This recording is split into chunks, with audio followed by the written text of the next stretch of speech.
Com sol, rega a mesa, ele come constantemente, é incrível. De manhã à noite, nunca passa para apetite, é insaciável.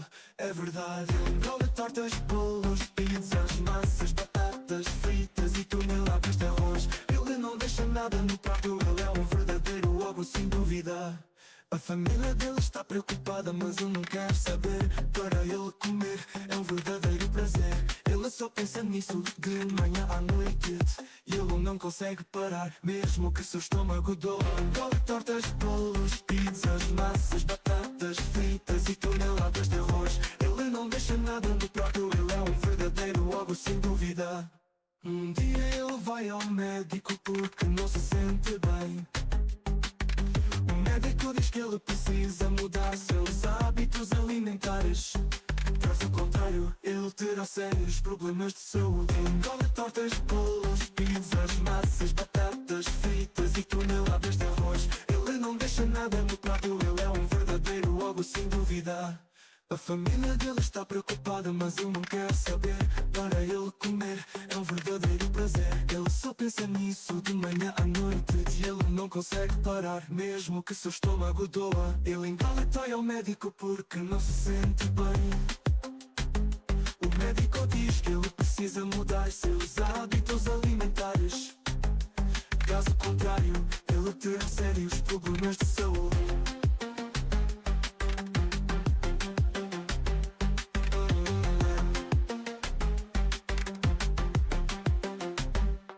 Gonçalo siga o conselho do médico. Ele começa a comer alimentos saudáveis e balanceados. Ele se sente muito melhor, está mais feliz do que nunca. Ele finalmente entendeu que precisava mudar seus hábitos.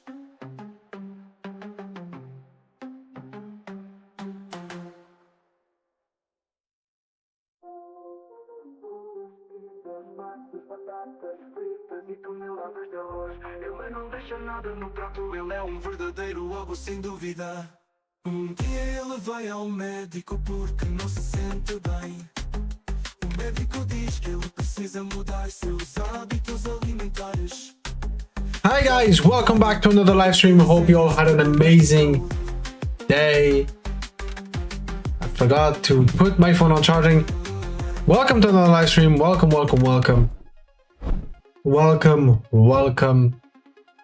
So today, as you can see, we're going to talk about the harsh truth. We all know that the war is still going on. I mean,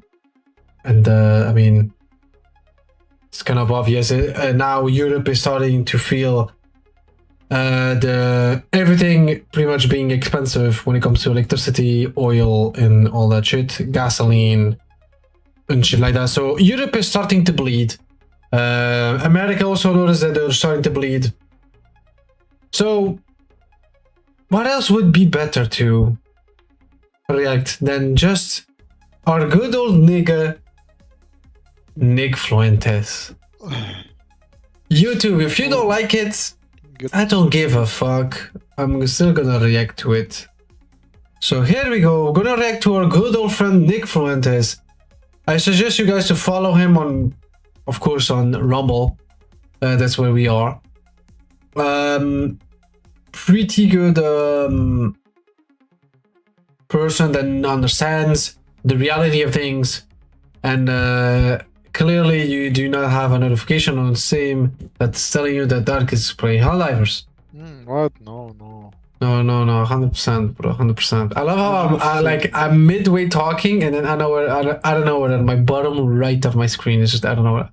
Hey, I'm playing Just a random comment, don't worry. But yeah, how goes? Yeah, sure. But as I was saying, we're gonna talk about Nick Fuentes. I do want to know, of course, what pretty much. Any under armor with 50%. Shut up. Thank you. As I was saying, we're trying to find out. More like we want to know what is his opinion, of course, if it's the same opinion of Myron Gaines or Sneeko. As you can see, also he did a stream with Sneeko. They probably they talked about the war and stuff like that, probably, if I have to be honest. So they probably has an opinion and shit like that. But we're gonna react to this stream right here of 4 hours. We're probably not gonna be able to react to all of it, but the most part of it we're gonna be able to. So here we go. We're gonna react to our good old friend Nick Fuentes. Now, what I need to make sure is to skip at least the intro. We need to skip this intro. Let's skip the intro. How long is this fucking intro, bro? 1 hour?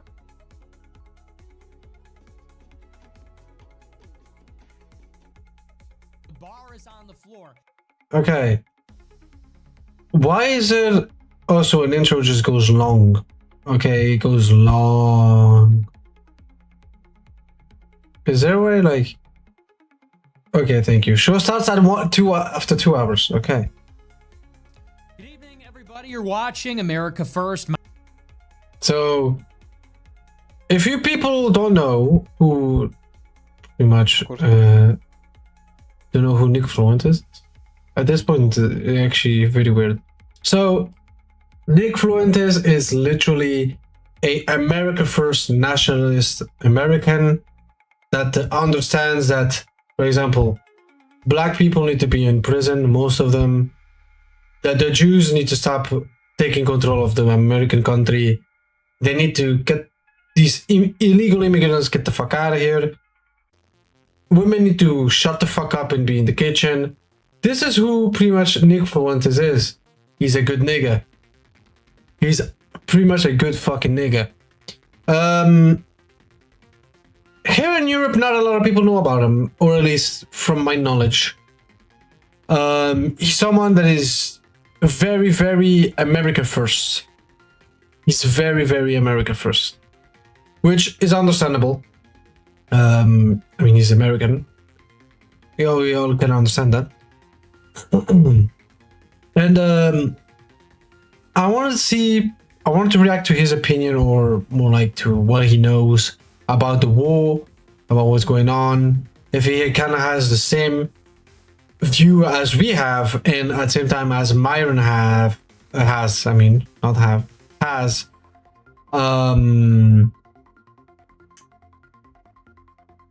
with the war, pretty much. So I said, fuck it, why not react to Nick Fuentes? If I get banned on YouTube, it is what it is.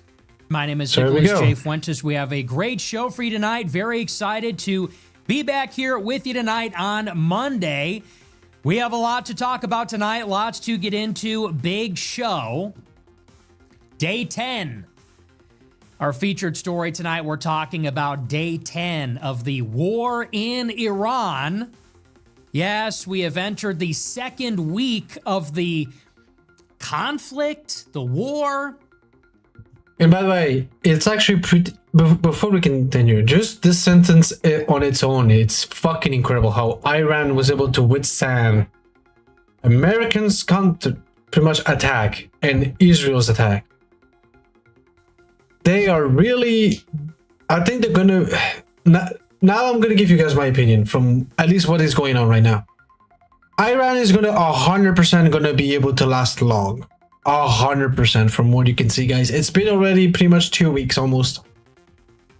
And they're lasting a long time. They're lasting a long time. So from what I can see, America is gonna bleed a lot. Europe is gonna bleed a lot. Israel is gonna get fucked. Tel Aviv is gonna be Taliban. Yeah, it's gonna be interesting. Very, very interesting, because right now, if we talk about what is really going on, at least is when it comes to damage wise, yes, Iran is getting get fucked. Yes, they're not gonna win the war, but behind the scenes, financial wise, economy wise, and shit like that.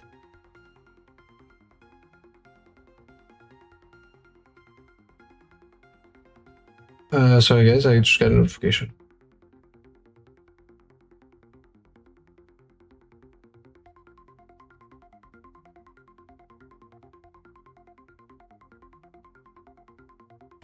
But as I was saying,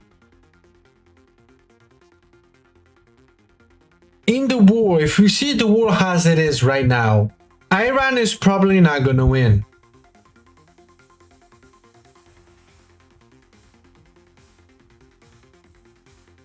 Yes, I do agree, guys. America is probably going to win with Israel. But what Iran is doing is making sure that Israel dies with them, that America bleeds after this war, and that fucking Europe bleeds with them. So I agree, they're probably gonna lose the war, but they're gonna make sure that everyone else fucking suffers to get the W. That's pretty much what they're doing. So at the end, after all the costs they're gonna have, is it really a win?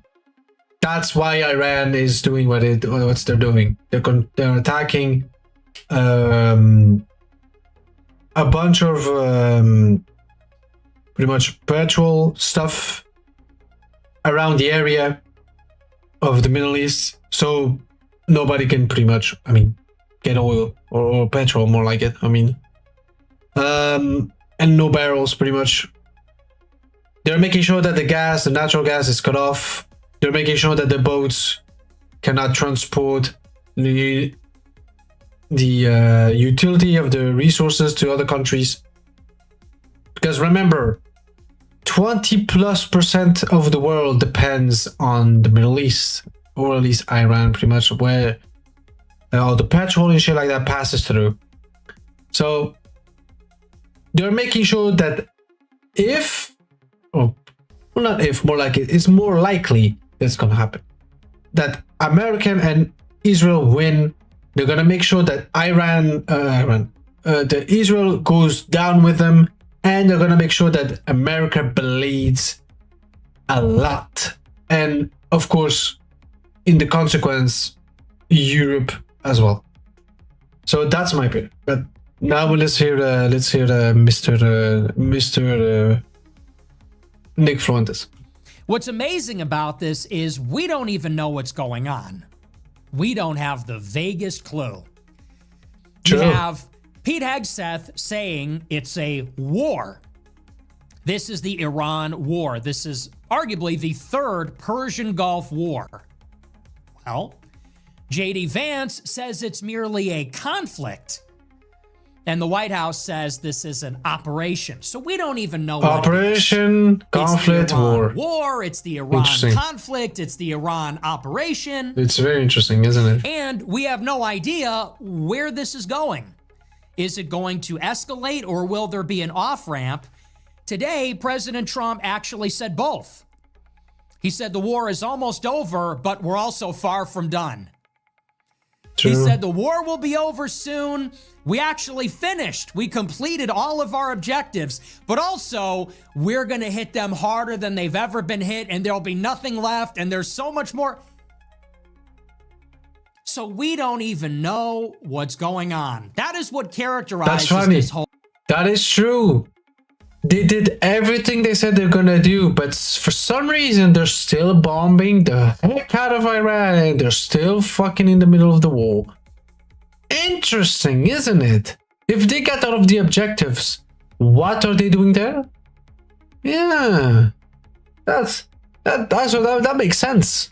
That's a good question. What the fuck are they doing there if they finished, or pretty much they did every single objective that they said they're gonna do?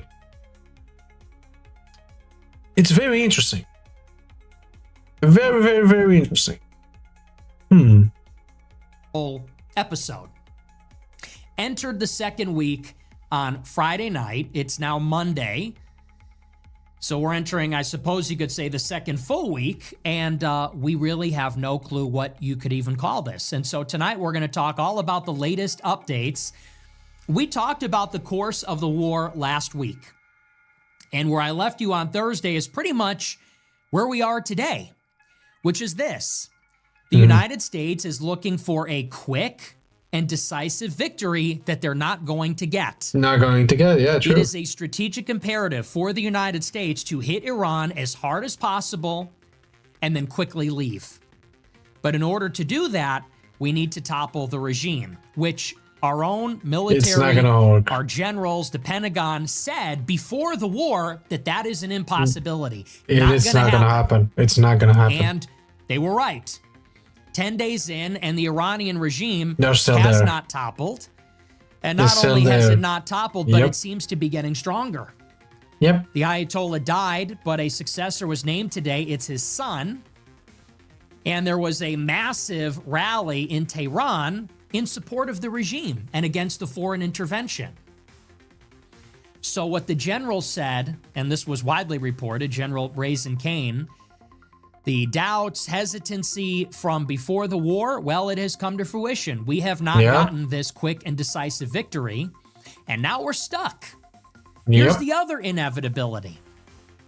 Not only is Who would've Iran guessed? getting stronger, but they are still carrying out missile strikes, not only against the Gulf states Yep. and Israel, but maybe most importantly in the Strait of Hormuz, which we knew they would do.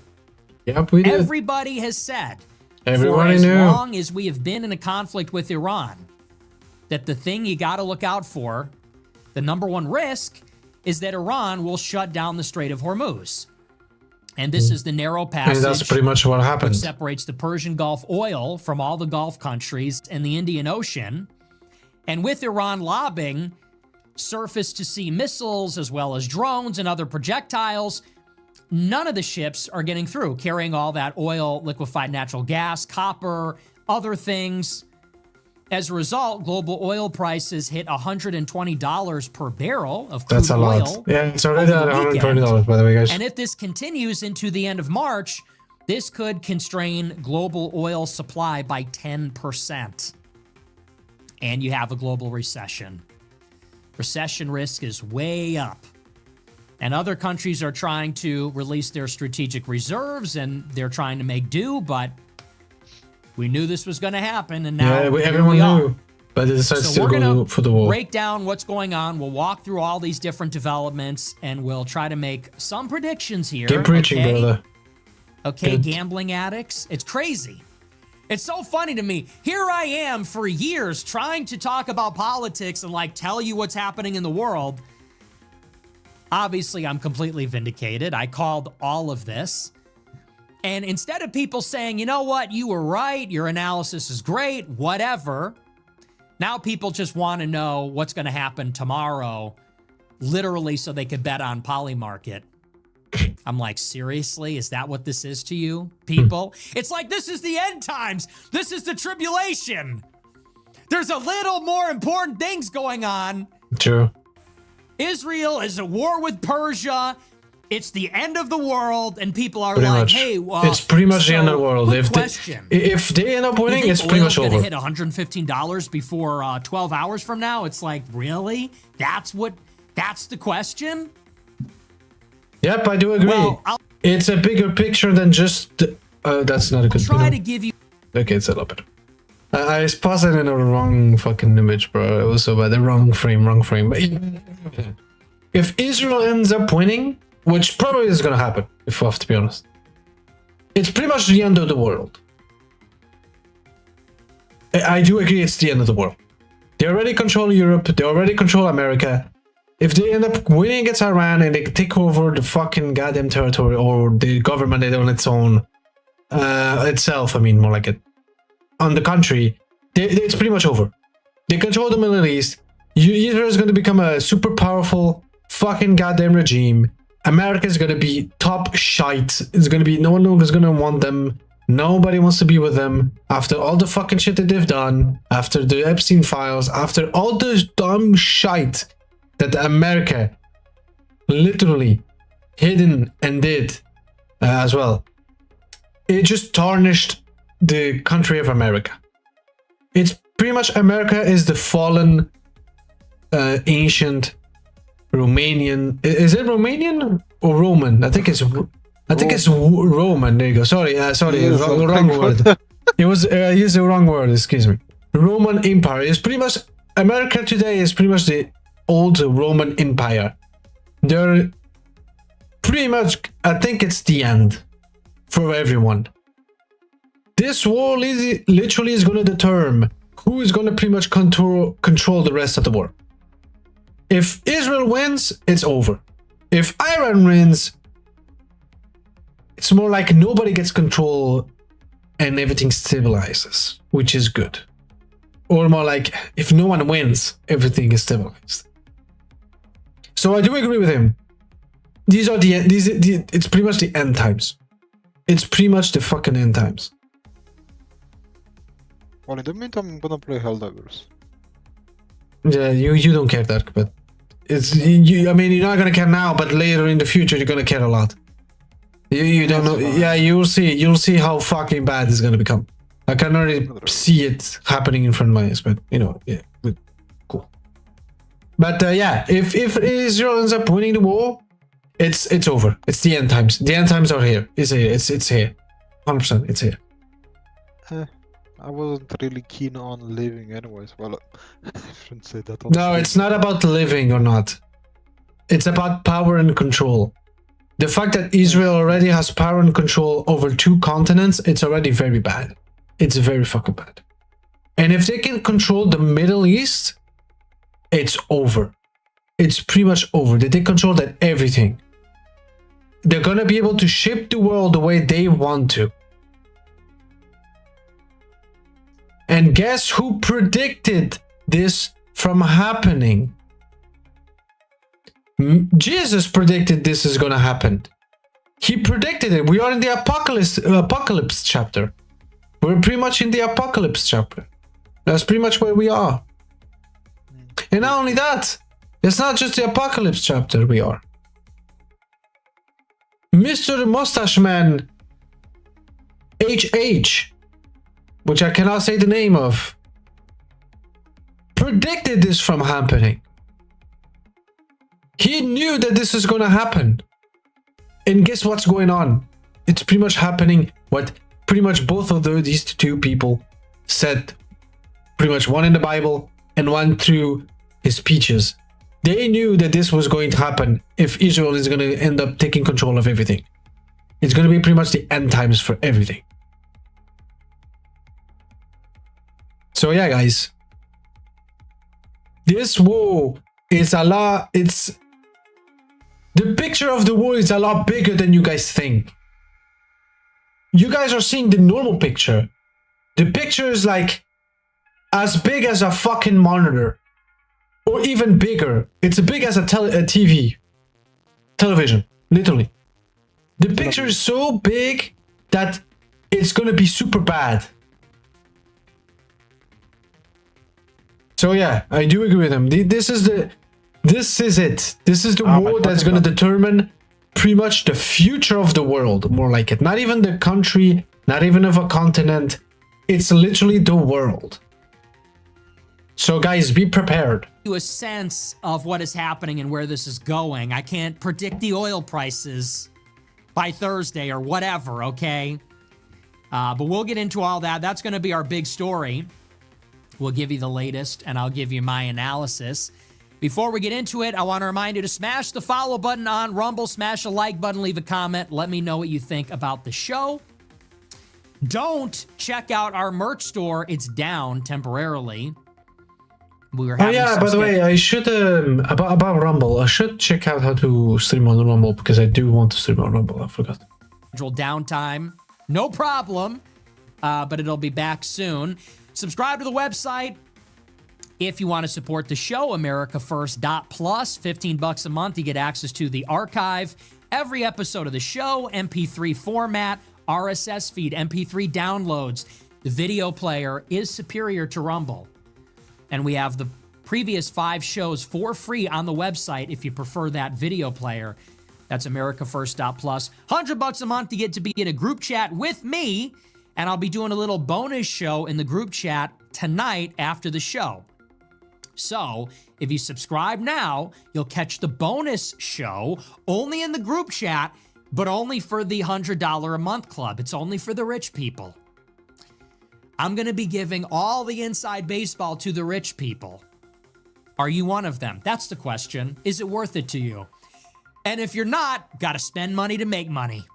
Got to spend money to, if it's your last $100, got to spend money to make money. This is valuable information. I'm kidding, of course, but that's AmericaFirst.plus. Okay, with that out of the way, we're going to dive in. I got to talk about a few things, actually, before we get into the actual Iran war update. Okay, so Professor Zhang called me out. Professor Ching Chong Chang. What the fuck is that? This Chinese communist spy from Canada, this fake professor. Do you see why I keep saying that he's pretty much, I would say us, but we at least we care a little bit. You know, we're a bit careful, tiny bit. He is like, I don't give a fuck, 100%. We're like, we don't give a fuck, I would say 98%. This is the difference of the 2%. Do you see? Like, we at least were a bit careful. Has called me out. Did you see this? I did Sneeko's stream on Saturday, and he asked me what I thought of the YouTube sensation Professor Zhang. And I said, he's okay, but he's getting a lot of things wrong. He's getting a lot of things wrong. He is one of these Duganists that is pushing the Khazarian mafia theory, which exculpates the Jews for their guilt in killing God, among other things. I said, so he's okay, but he just gets things wrong. And I specifically said, I don't agree with that. And some of his doomsday end times prophecy stuff, that's wrong too. And it just seems to be a lot of conspiracy slop. He is one of these people that believes that Trump went to war with Iran so that he could run for a third term and stop elections from happening. So I don't think that's gonna happen. Weird mix of like sense. Jesuit, Freemason, Khazarian Mafia, resistance liberal. It's just all this conspiracy slop in a pot all together. And I said, yeah, I don't think this is true. And I said that on Saturday with specificity. Well, Professor Zhang fires back on Sneeko's stream. The fuck just happened? It stopped. Don't come from first principles. He's being paid to say things. Okay, there you go. Paid to say things. First of all, who even are you? When you do your classroom lectures, are there even people there? You call yourself a professor. I think you're a high school teacher. So that's for openers. So who are you lecturing about geopolitics? Your degree is in English. You got a BA in English. You teach high school. But you're giving these courses on YouTube. Is there an audience? We don't even know. About geopolitics and eschatology and all this other stuff. Honestly, is it a class? Because that would be really disturbing if there wasn't. Could you imagine? He's on like a whiteboard drawing and he's writing all these words on it like this is a lecture. He's writing like, so Iran is Muslim. That's literally, he goes, so Iran is a Muslim country. Muslim. And they're going to try to have an uprising. Yeah, And he's writing on a whiteboard. I mean, he's not wrong. You think this is his lecture for his university. It isn't. He doesn't teach it. He doesn't teach at a university. So that's just like scary, actually. So he's calling me out, and I just want to say with some specificity, he's not wrong. What conclusions of mine are wrong? I'd love to hear it. I'd love to know which of my conclusions don't derive from first principles. That's my challenge to Professor Zhang, because I told him what my problem is. The Khazarian theory is bullshit. It's just fake. There's no genetic evidence to support it. There's no historical evidence to support it. To the best of our knowledge, that is actually a Jewish psyop, which is meant to prevent Jewish people from being blamed for killing Jesus. Yeah, pretty much. Yeah. Okay. He also says that I don't know the difference between Judaism and Zionism, Well, Zionism proceeds from Judaism, obviously. Obviously. Cannot separate one from the other. They're inextricable. Yeah, So unfortunately. that's my yeah. problem with you. Now I want to know what conclusions he thinks I'm being paid to say. I'm really curious about that. But I saw it on Sneeko's stream, and I'm like, this like Chi-Com from Canada is now calling me a Fed. Here's the difference. I've been doing this for 10 years. Where did you come from? Oh, I know. You got deported from China because you were working for the U.S. government with PBS. That's what we know about you, buddy. So what's the beef? We got a problem? Hey, let's solve it. I didn't like that. That was crazy. Big mistake. And you know what? I'm kidding a little bit. I'm being totally serious, but I'm hamming it up a little bit. But you know something? It is actually really depressing because we are in this just, it's hard even to find the words. We're in a war with Iran. For those that are just joining us, that have not been around the block, it is hard to convey the gravity of the situation. Yeah, it's Not way just too. because The gravity of is how very, very unthinkable big. it is. More than we We expected. did Iraq, we did Libya, we did Syria. The ramifications, we're still dealing with it. The cost, the refugee crisis, the footprint for American empire, we're still dealing with all of that. In many did ways, everything. the Trump Yep. revolution, this political moment that we're in, is a product of that. True. And here we are again, another war in the Gulf. For no That's reason. really what all these wars were. You had Another 1990 war in the middle Desert of the Storm, the fucking first Middle Persian East for Gulf no War. fucking reason. 2003 Iraqi freedom, the second Persian Gulf War. 2025-26, the third Persian Gulf War against Iran. It's unthinkable. And the consequences of this are even more unbelievable, Yeah. which is that Israel will have hegemony over the region. They will have succeeded. It's a different world. And anyway, we're in the middle of this. People have questions. They want to know what's going on. And it's our responsibility to tell them, okay, it's my responsibility as someone with a platform and someone with information. Don't worry, bro. We continue spreading our fucking goddamn truth, bro. We are here, bro. We're here. And it is for other people too. Keep going. And I just feel like you have a lot of bad actors that are flooding the zone now with just garbage, with just slop. And by that, I mean, and again, listen, this is a time for unity, but I see someone like Candace Owens who says the Khazarian mafia is bringing the world to the brink of World War III. And you go, it's not the Khazarian mafia. True. And you got these guys like Stupid. Professor Jang, and they say Trump doesn't want another election. That's why he's fighting in the war. And it's the Frankists from 300 years ago. And you see this kind of stuff, and you go, these slot merchants are winning. They have a big megaphone. They're flooding the zone with garbage. Garbage takes. True. Oh, it's all a distraction from Epstein. This, that, and the other thing. And it's really difficult to watch because this is a moment when everybody should be rallying to the side of the truth. And we're getting a half-truth, which is almost more insidious than an outright lie. I forget, I think that's a Mark Twain quote. But the half-truth, something that approximates the truth, it's actually in a way more nefarious. And you can call that a limited hangout, you can call that a psyop, you can call it whatever you want.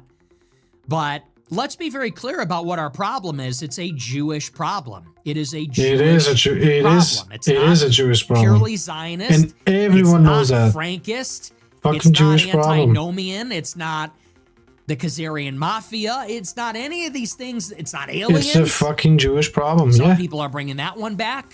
Aliens, very what? clear. The fuck? What is happening in the Middle East is the greater Israel agenda. Yeah. As it was written. They're gonna try to reclaim the promised land. That's what they're trying to do. They conquered everything except Iran. Iran is the last piece of the fucking puzzle for the promised land. They're trying to rebuild that shit again. That's pretty much what they're trying to do. They're ready to control over Europe and America. And with the promised land, they're gonna become a fucking empire. Which is bad. We all know what they're trying to fucking do. It's a Jewish fucking problem. We all know that. It's a fucking Jewish problem.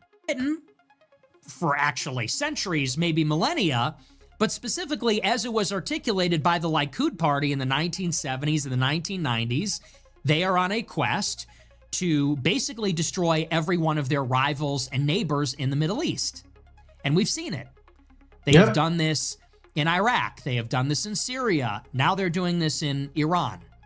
They're doing it everywhere. And where does this agenda come from?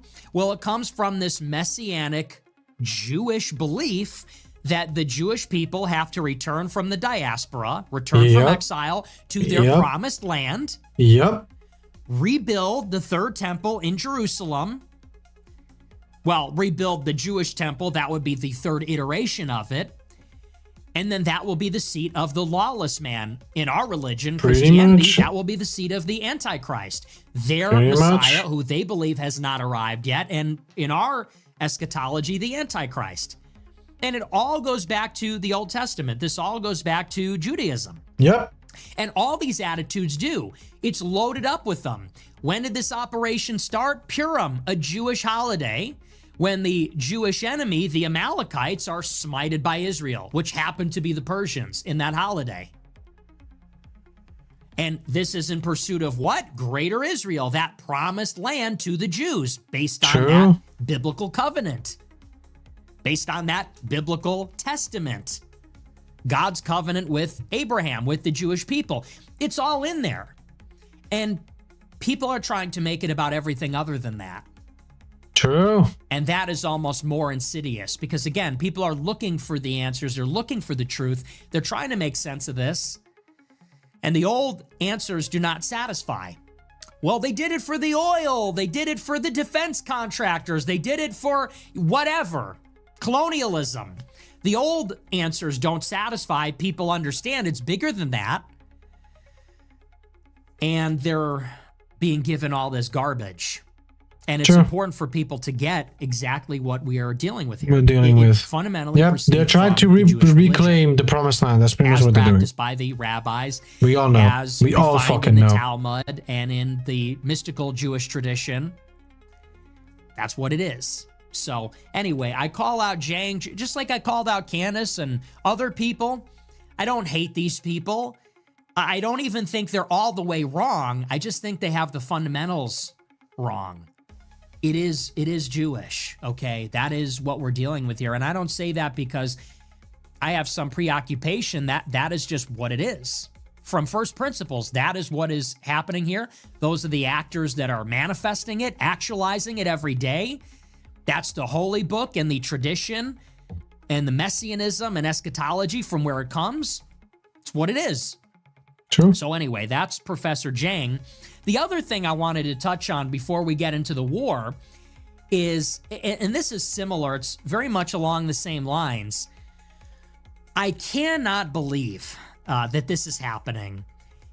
And what is really depressing, aside from that aspect of it, is how many people are not absolutely up in arms about the war in Iran.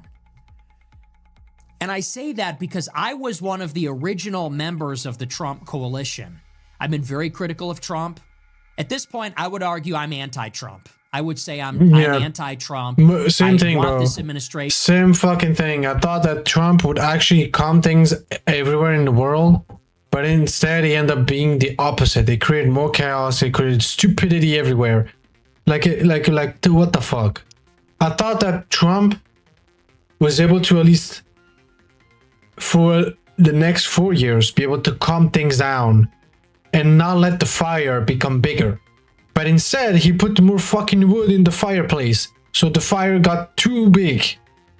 And now it's burning the house. That's pretty much what it's doing. So I would say I'm also anti-fucking Trump. He fucked up.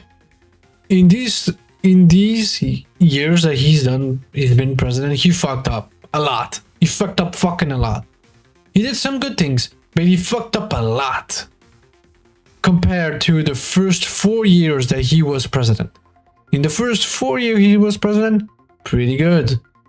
I'd say he did more of a good job than a bad job as a president. But today, these years that he's been president, he fucked up more the world than actually trying to save it. So yeah, he made the fire bigger. And now we're in the point where this is it. This is it. We're pretty much at the end. We're pretty much. So you know in the Bible. Yeah, that's pretty much where we are. We're pretty much in. If I have to give you an example, or if you didn't understood what I said, I'm gonna give you an example. You know that in the Bible there's different chapters, and we know that the final chapter is Apocalypse. We're pretty much at the door of that chapter from happening, or at least we just opened the door to enter towards that chapter. That's pretty much what we are. That's how bad it is. We're at the door of the end of the world. The apocalypse. That's pretty much where we are. We are there. We're at the door, or the door is already open. One of them. Just one of them. And that's a big fucking problem. That's a big fucking problem for everyone. By the way, there's no one's gonna be safe from this. Everyone is gonna have a fucking problem. To fail. I am rooting for the Democrats to win in the midterms for no reason other than I want the Democrats to shut this administration down. This administration is wicked. It's evil. It's doing evil things. It's covering up the Epstein files. It's prosecuting a war in Iran. True. It's lying to us about the war. True. It's sold it under false pretenses. There's all kinds of embezzlement and corruption. That is blowing up in Homeland Security right now. So I want the Democrats to win so that they can shut all this down, stop all these Republicans, and then in 28, maybe we could get a better Republican, to win the presidential primary. Yeah, anyway, I agree. So this is how I feel. Now, I say these things, and I hear people like Laura Loomer and Mark Levin and Dave Rubin and Ben Shapiro, they turn it around on me and say, well, you were never really MAGA. You were never MAGA. MAGA? And supporting a war with Iran, that always was MAGA. It's actually scary. It's actually... The fuck is talk MAGA? about What Trump derangement syndrome.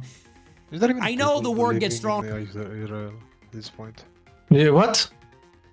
Is there even people believing in the Jews at this point? Who is? That's the question. Who the fuck is? We all know, like, bro, everyone knows what the fuck they're trying to do. Everyone knows. At this point, I'm just wondering. At this point, fucking everyone fucking knows. We all know what the fuck is going on. The difference is, Israel and America, they're hiding shit instead of actually telling the fucking truth. But then there's these people like Myron Gaines, Nick Fuentes, Sneeko, and more other people. Of course, they're not the only ones, and more other people that are actually telling the truth to open our eyes.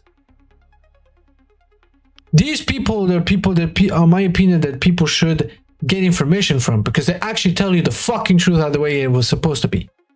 While they lie in front of everybody. So yeah, at this point, I think people know what the fuck they're trying to do. And nobody is gonna take the side of Israel.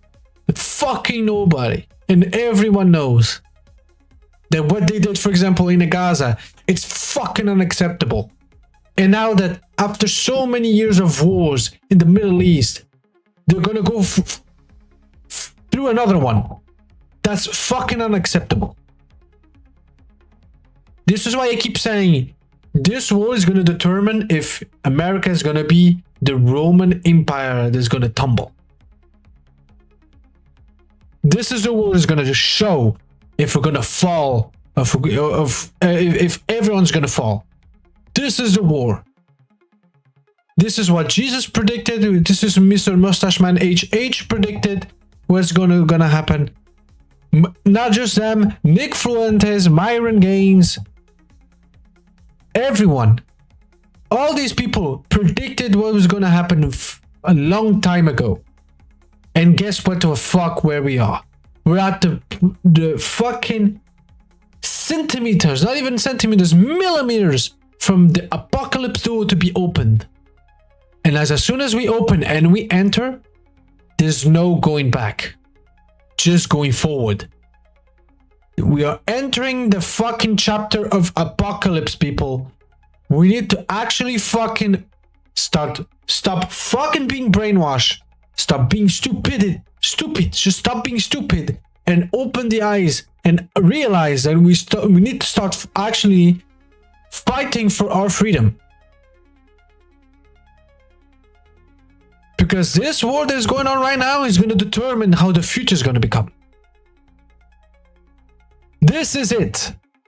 We're at the millimeters of the apocalypse door to be opened. And now this is where the right decision is here.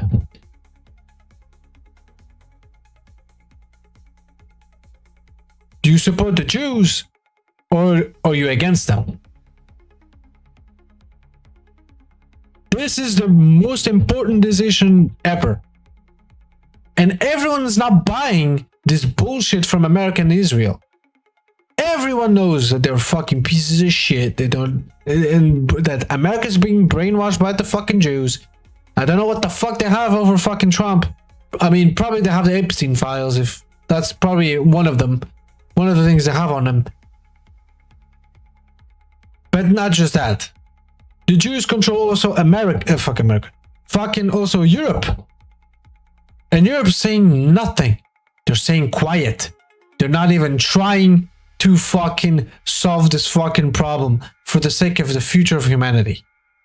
Because this world is a lot more fucking important than everyone thinks of. This is it. Or is the end of times or the end of evil. This is the war that's going to determine everything. If one side wins, let's hope it's the right side that wins. Not the evil side, because we all know who's the evil side here. It's not Iran. We all know it's not Iran. Again, this is it. We're at one step away from entering the apocalypse chapter. One step away. This is it. Soon as we enter, it's all going downhill, baby. Bro, at least we have a first row seat. Shut the fuck.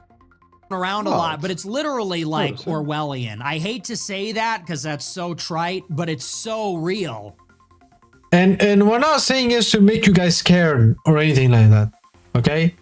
We're just making sure that you realize how big the picture is in this war. The war is a big fucking picture that people are not fucking realizing. And we need the people to actually fucking stop being brainwashed, stop being blind, stop putting your hands in your ears. It's time to open your ears, open your eyes, and realize the truth in front of you. That's what we need to fucking do. And speak the truth and nothing but the truth. Because we all know who the problem is. We all fucking know. Me, I was 18 years old. I was actually 17. A senior in high school. I was at band camp when the first Republican presidential primary debate happened. I watched it, okay? I was there. And when I was in college, I met all my friends attending the first general election debate with Hillary Clinton, and I knocked on doors for Trump in New Hampshire. And I was literally a Trump cultist. I was a Trump sycophant. I thought he was going to save Western civilization. I thought he was... In the first 4 years, I thought he was going to save the Western civilization as well, I thought. And he kind of stopped it. He kind of saved it, and kind of not. He was able to extinguish some of the fire in the fireplace. But these New Years that he's been president, he just burned everything the hell up. Non-stop. That's what he fucking did. the God Emperor of mankind. And I drank the Kool-Aid. I was all the way in. I wore my MAGA hat on campus. I started a show named after the slogan in the inaugural address. I was there.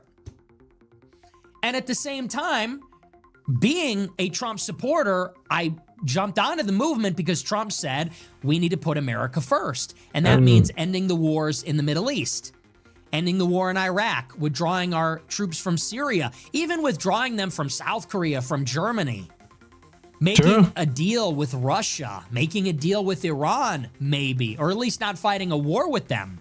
True.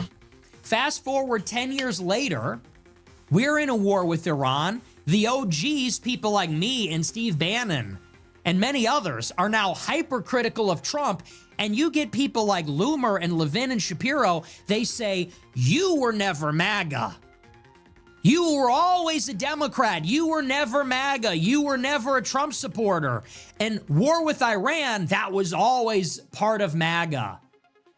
Ending the endless wars means going to war with Iran. That's how they're retconning this. They're saying that, well, the endless war was how Iran was attacking everybody. So when we invade Iran, ultimately, that's how we end the endless war. That's so Trump not true. always said we were going back in the Middle East, and anyone that's against that never was MAGA. They're retconning it in real time. It's scary to witness. And here's the other way that they're manipulating the conversation. Many people are falling for this. I see all of the Trump sycophants and shills on Twitter. They're all pushing that narrative. They're all posting clips from Trump's campaign where he says, we will never let Iran get a nuke. And they're saying Trump was always about invading Iran. Here's the other operation they're running. They're now trying to ramp up the anti-Muslim thing all over again, just like the Bush era. And in coincidence with this, they're trying to ramp up all the anti-immigration sentiment. So we're at war with Iran. There's credible talk inside the administration that we will invade with ground forces, talking about Delta Force deploying to seize the nuclear materials or destroy the missile launch platforms. It's totally insane. It's just like crossing every red line, fundamental betrayal of any and every America First principle. And so what do? They send in the Trump shills to say, well, let's talk about immigration now. And let's talk about Muslims. They're trying to distract people. And now you have... They're trying to distract people from the war and what they're actually fucking trying to do. They're trying to talk about this problem, even though, in my opinion, is, I would say, half of a problem, more like it. At least in my opinion, it's half of a problem. Because the immigration is a problem, 100%. But when they talk about Muslims, not really. Yes and no. Yes and no. This is why I say yes and no. But when they're trying really hard to talk about making people talk about other problems and what is actually going on. That's what they're trying to do. Operators, and you have other agents and provocateurs out there trying now to incite a kind of anti-Muslim movement. One of them, his name is Jake Lang. And maybe you've seen this. He's a Jewish activist. True.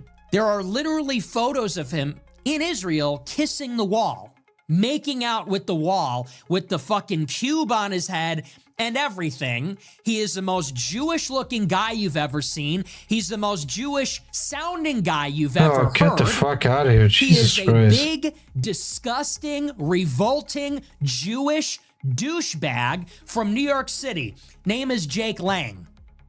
And he's out there in New York City all week inciting and harassing Muslims, driving around with a goat, saying, you're all goat fuckers, showing up to Zohran Mamdani's mansion, Gracie Mansion, with a roasted pig. And saying, we're against Muslims and immigration, we're pro-white, we're pro-Christian. You're not Christian, you're a Jew, bro. What? And it could not be more obvious. He's doing his best Trump impression that he could do. It's all fake. It's all a lie. He went out over the weekend and did a demonstration in New York, and apparently a couple of Muslim kids threw an improvised nail bomb at him, which failed to detonate. And this was outside the governor's mansion. So this guy shows up with about 20 thugs, 100 counter-protesters come, some Muslim kids show up and throw a nail bomb at him, and obviously I don't support that. But this is what they're trying to trick us and trap us into doing.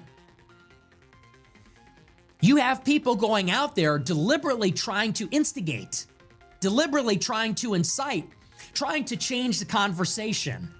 Because isn't that 90% of the propaganda? It's not necessarily how they talk about it, it's what they talk about. It's how they set the table. It's what they put in front of you.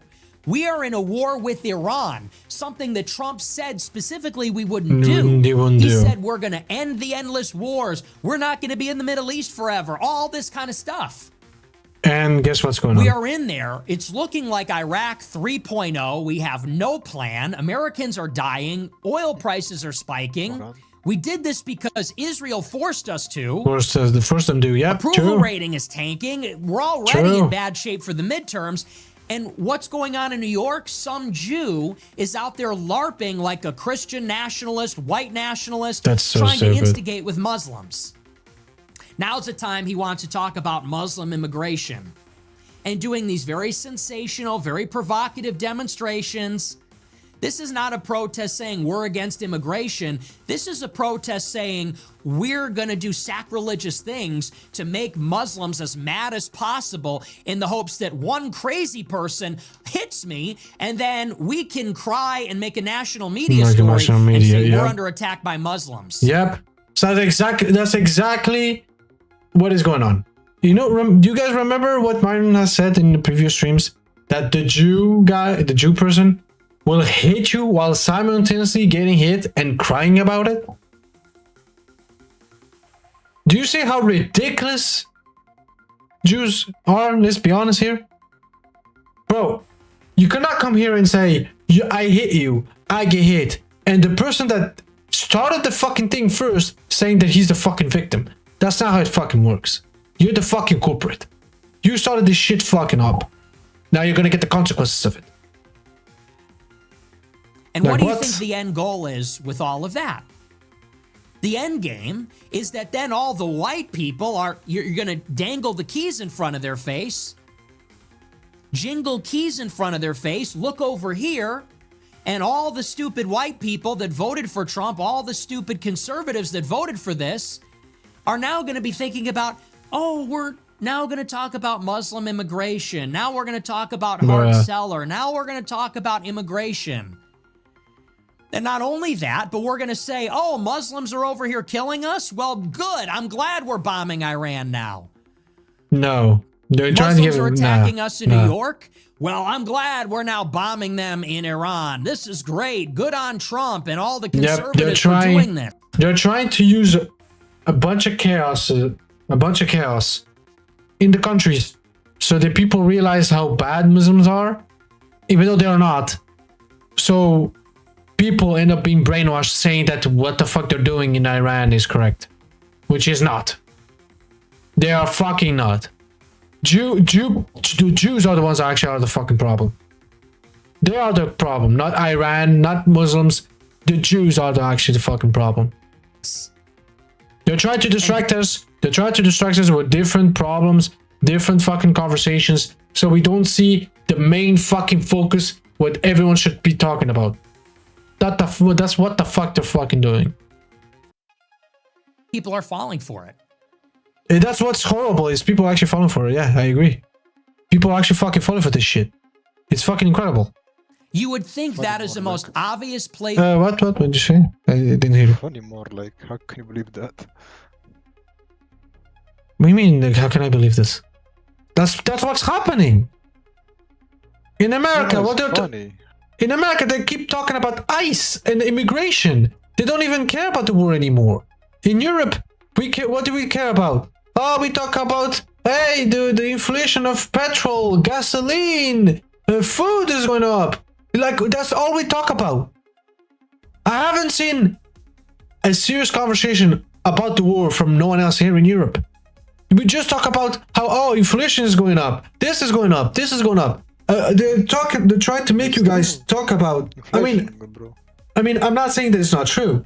What I'm saying is they're using other problems to make people distracted of the main problem that is going on right now. That's the fucking problem. I Intelligence. agree that we have all these little problems that we have to solve. I'm not saying I don't disagree. But the main point is, if we solve this big problem, all the little problems go away. That's the fucking problem.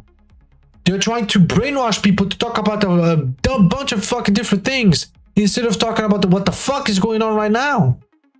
The main thing, which is Jewish people are using America to control the Middle East.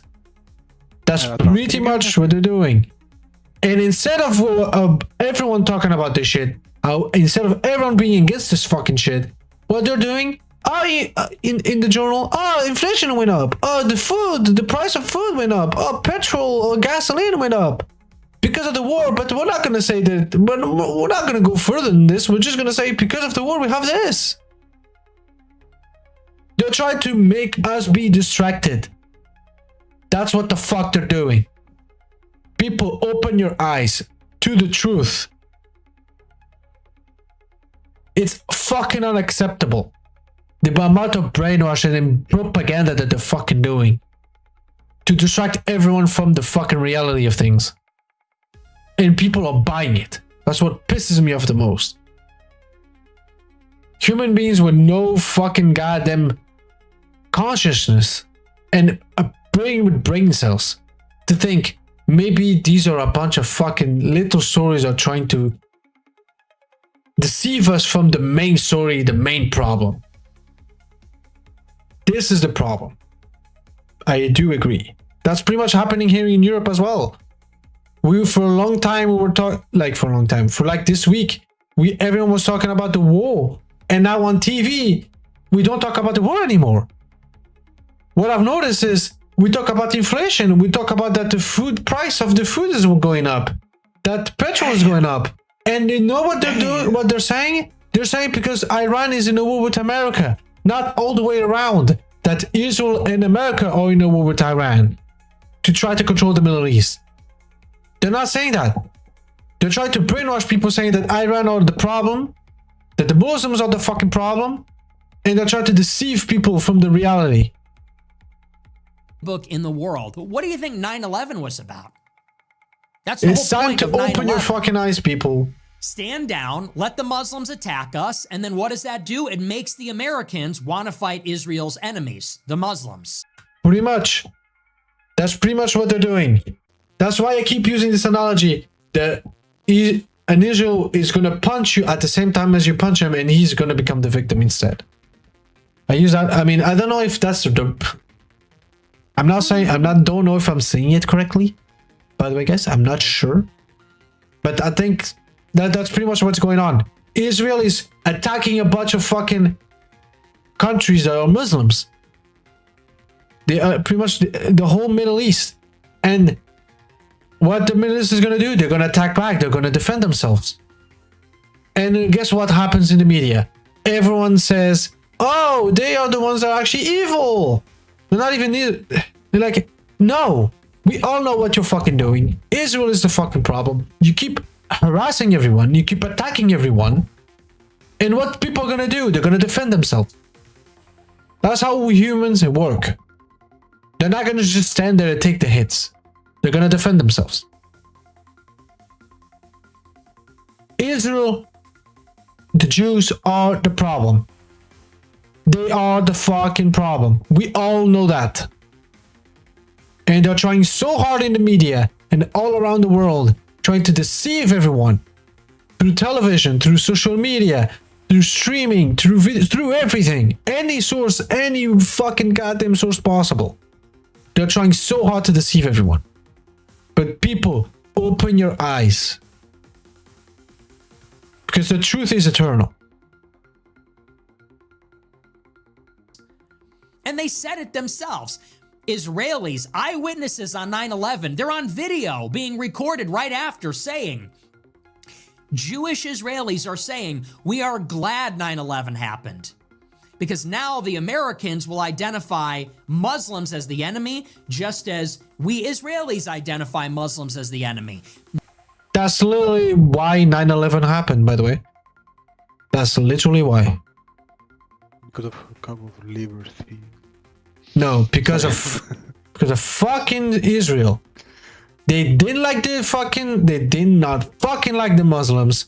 They made sure that the Muslims did an attack on America, so America realized that the Muslims are actually the problem, and that's what the fuck is going on. That's exactly what happened. This is the fucking problem. The problem is not the Muslims. The problem is not Europeans. The problem is not Americans. I mean, now they are because they're getting brainwashed by Israel. But the main problem is Israel and the Jews. They are the fucking problem. Creating all these fucking horrible things to everybody. So everyone immediately has a linear mind and think that the Muslims are the problem, even though they're not. The problem is the Jews. They are the problem. They are the fucking problem. Juice. You what? Just what kind of juice you like? None. We mean what kind of what? We mean what kind of juice do you like? Apple juice or Oh, you're talking about juice. Okay. Honestly, I like any type of juice. I never had a problem with any type of juice. If I have to be honest. do you like any? Yeah, I've drank many flavored juice, and I never had a problem with them. Like I always liked it. Do you have a favorite more like? Oh, do I have a favorite? I would say Sprite and Guarana. They're my favorite. Okay. I love Sprite and Guarana because for me, I don't know why. I've drank many type of juice, but when it comes to Sprite, for some reason, yeah, it's so fucking refreshing when I drink those two. Yeah. Like I never get this sensation when I drink Coca-Cola. When I drink Coca-Cola, it's like, fuck, this is fucking shit. It's just sugar.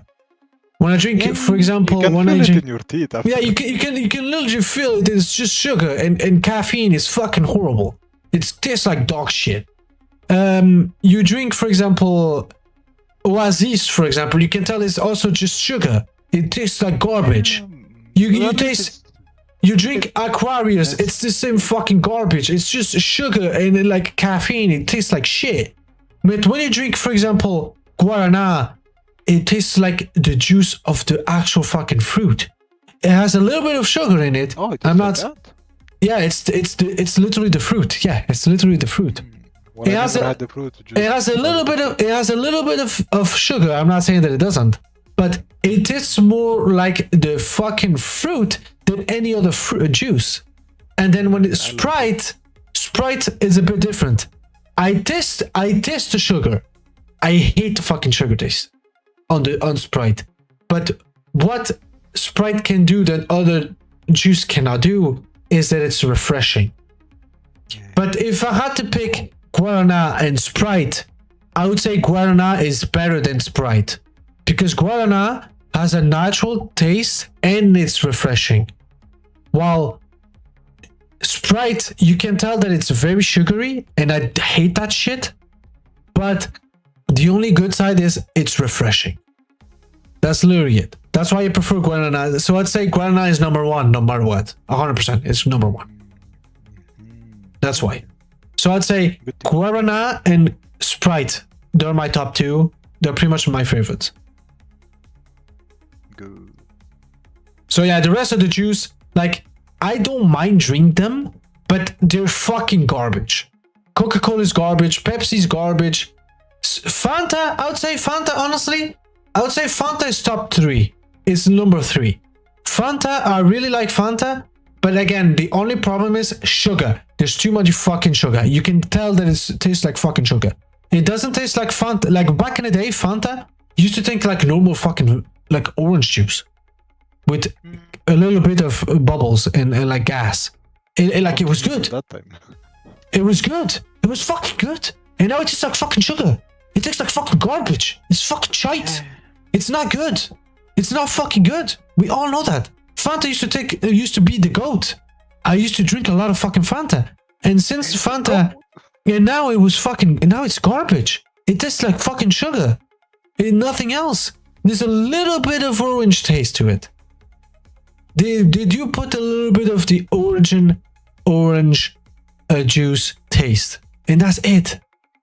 But it's fucking, but the most part is fucking shit.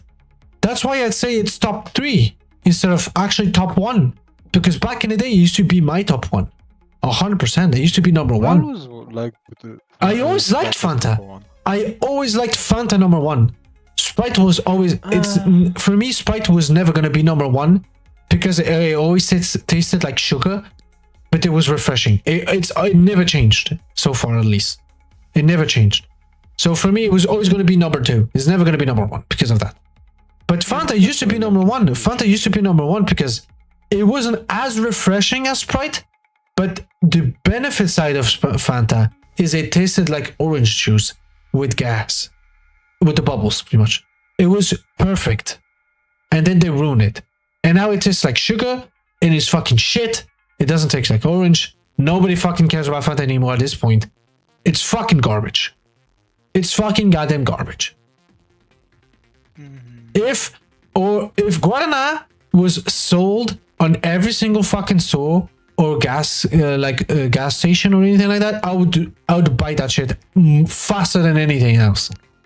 Yeah, Because it has natural fucking taste of the fruit and it has gas and it's refreshing. It's a perfect drink. Somehow it's the perfect drink. Somehow. Yeah, I gotta say, even I was surprised that it's so good. It tastes like the fruit. It's a little bit sugary, not too much. When it tastes like shit, it doesn't taste like shit because it has a little bit of sugar, not too much like the other drinks. It has gas, not too much. It has a little bit of gas, which is perfect. It has not too much, and it's refreshing. Fucking perfect drink. So let's keep going. We talked about juice too much, but yeah, now I'm going to talk about the juice. There's not one Jew that isn't Zionist. Let's be honest here. There's not one fucking Jew that is not Zionist. So I don't like none of them. I like none of them. Rerouted the conversation. I mean, I was talking about the Jews, and then you talk about juice. So I was like, okay, I don't mind talking about juice, but it has nothing to do with the conversation we're having here. Like, I don't mind talking about it, but it has nothing to do with what we're doing and what we're talking about. But I mean, I guess it's... but at least now I know what's your favorite. Yeah, for me, it's top 1. Number 1 is Guaraná, 100%. Number 2, Sprite. Number 3, Fanta. Yeah, I agree with that. Coca-Cola is gone, bro. It's not even top 10, not even top 100, bro. It doesn't exist, bro, for me. For me, the only bet... Zero sugar one? It tastes like fucking garbage, bro. I know, but... You don't, like, it tells you that it has sugar, but it's the drink that has more gas. Yeah. They compensate for the no sugar to put more gas in the drink. That's pretty much what they fucking do. That's why it tastes like shit. Coca-Cola, for example, like Coca-Cola Light, for example. Coca-Cola Light was the worst out of every single one. It was the fucking worst. It was just bad. It was super bad. It was just bad. Any context? I don't want to go into details. We're talking about the fucking this shit. Okay? We're talking about the Nick Fuentes, about the war. We're going too far out the topic. Do you want to continue? If you want to know, if you want to know about why the Coca-Cola Light was actually very fucking bad, you go Google search. Go find out. There's a bunch of fucking people talking about how bad it was. Then there's Coca-Cola. No more Coca-Cola. No more Coca-Cola is fucking shit because it has caffeine, it has gas, and it has sugar. It has all 3 combined. Like, too much. There's too much of all 3. Then there's the Coca-Cola has no caffeine, no sugar. But again, that Coca-Cola, I say it's shit because, again, it has too much fucking gas. It's fucking garbage. Then there's the Coca-Cola Zero. Yes, there's no sugar. But again, they have to compensate. So they put more caffeine and they put more gas, which is bad for you. So again, something is very fucking shit. So Coca-Cola in general is fucking garbage. And I agree with Cristiano Ronaldo, for example, a couple of years back. He picked up the bottle of Coca-Cola, made them disappear underneath the fucking table or whatever it was. And they said, water. Yes, water is the best one. 100%. Well, that's normal. So yeah, I'll rather drink water than Coca-Cola. Coca-Cola is fucking shit. It takes that fucking shit. Yeah, water, Guarana, Sprite, Fanta. Nothing else. The rest, garbage. Everything's fucking garbage. It's not even top 100, top 1 million. It doesn't even exist for me. They're fucking garbage. Like a cup of Sprite when it's very hot, it's perfect. Even Sprite when it's hot, it's still okay. It's not even that bad. I never drinked it, but from what I've seen, I've seen people drink hot Sprite and they say that it's actually not that bad. So Yeah, so I don't like it. I won't drink it. I love my drinks. So when I drink something, just anything, I want them to be normal temperature or cold. I don't want them to be hot. The only exceptions when it comes to hot is hot chocolate, coffee, and stuff like that. That, of course, makes sense. Even tea. Tea, I would say tea, it could work for both ways, hot and cold. But when it comes there is to... cold tea and hot tea, so yeah. Yeah, so tea, it's the only one I would say it works for both ways. But coffee, I don't like cold coffee. Hot coffee, I don't drink it. I don't like it, but that doesn't mean it's not good. For me, I'd say that's good. And then when it comes to, of course, hot chocolate and stuff like that, of course, those are the exceptions. But again, the exceptions don't make the rule. In general, drinks, they're normal temperature or cold temperature, they're all better. Let's be honest here. But let's keep going. Netanyahu said the same thing. He said, good, now they're taking it seriously. And what did Israel try to do in the months and years after 9/11 with Afghanistan You know and what? Iraq? I'm gonna get a cup of water because we talked Good. a little bit. Come back in a sec. So I do like tea. I don't usually drink a lot of tea, but when I do drink it with some herbs and a slight, well, there is some herbs that just add the sugar by itself. I don't remember which herbs. Well, yeah, but yeah, with just a slight pinch of sugar added to it, not much, just enough. It's perfect. Ah, I drank a good tea when I was back in school. Goddamn, that was one of my favorite tea that I drank. And the person that made the tea knew how to make it, so it wasn't like I didn't even know you had to do it that way, step by step, to make it even better. And gotta say, I drank like 3 or 4 more times from a cup because it was just so good. But yeah, either hot tea or iced tea. Well, iced tea I didn't have many times, but I guess it can be refreshing. Just not my cup of tea, pretty much. Hot tea, yes. I prefer hot tea. Temperature, room temperature is a bit meh, but better than nothing, I guess, when you don't have many options. Like, I don't know, maybe you don't have a kettle or ice with you, so yeah. Also, Have water. I also end up getting a snack. boils water in a frying pan. But continue, Gonzalo. I end up getting a snack as well. I was like, this is gonna be a long stream, so why not? Yeah, Honestly, about we were talking about juice and drinks in general. I even argued that tap water is also bad. Well, there is a lot of chlorine. No, there's the water. What the water does, at least the tap water, is water. Like, let me tell you more like this. Water usually is supposed to give you minerals. Is actually help you, and give you nutrition and stuff like that. You know, it actually helps a lot. But the tap water that I've noticed, it usually tastes funky. It never tastes like water's supposed to taste. Because, for example, have you ever had a cup of Spa, for example? Here, by the way, in Belgium, Spa is a very good brand for water. Like, it's very good. Yeah, like, it's very good water. It tastes very. If you drink Spa, metally. if you taste Spa water and you taste tap water, you can tell that Spa water is actual water. while you drink tap water, it doesn't even taste like water. You say to yourself, this is You weird. can just think of spa as a metally taste. Well, just not like metal, but you know. No, you but can it tastes feel the mineral. like yeah. You can see that it actually tastes good, and it tastes like what it's supposed to taste, right? Yes. While when you drink tap water, or it tastes like nothing, but it smells like Feel shit, bland. or smells like shit, or it smells nothing, but it tastes like shit. This is the two different tap waters that I've noticed. The one that smells like shit, but it tastes nothing, it's a water that has no minerals. It doesn't give you any benefit whatsoever. It's only there to help your thirst. That's pretty much it. It doesn't take minerals. It doesn't do anything.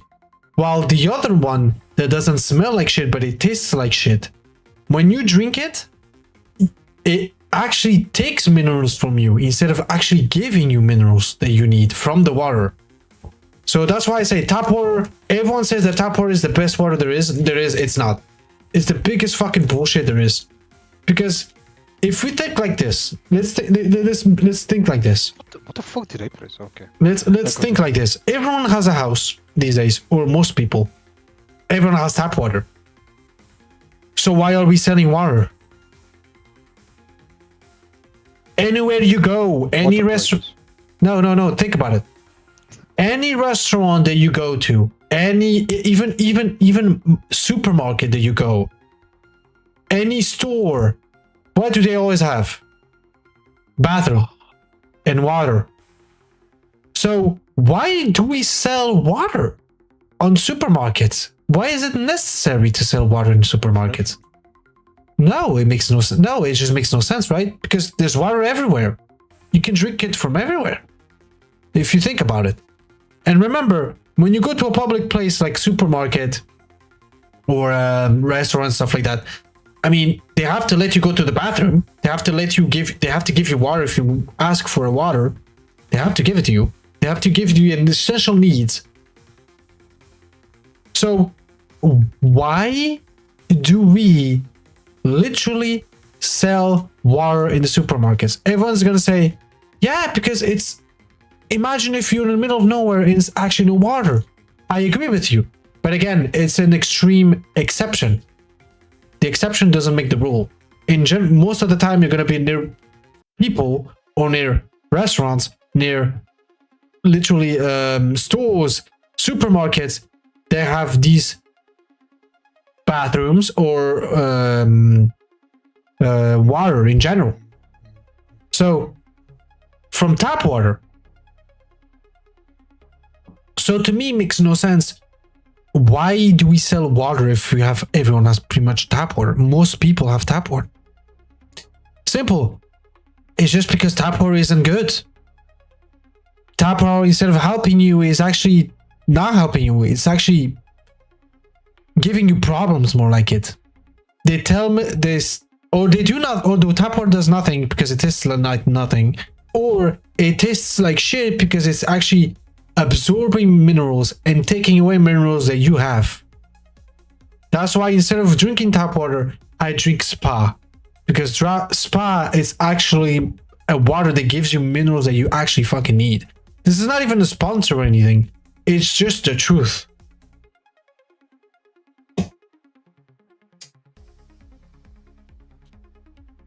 So this is my argument. That I argue that tap water is actually not good. Because most of the time it's actually not good. Or it gives you nothing, or it takes away minerals that you have in your system. That's what it does. But let's keep watching. Tried to take over the West Bank.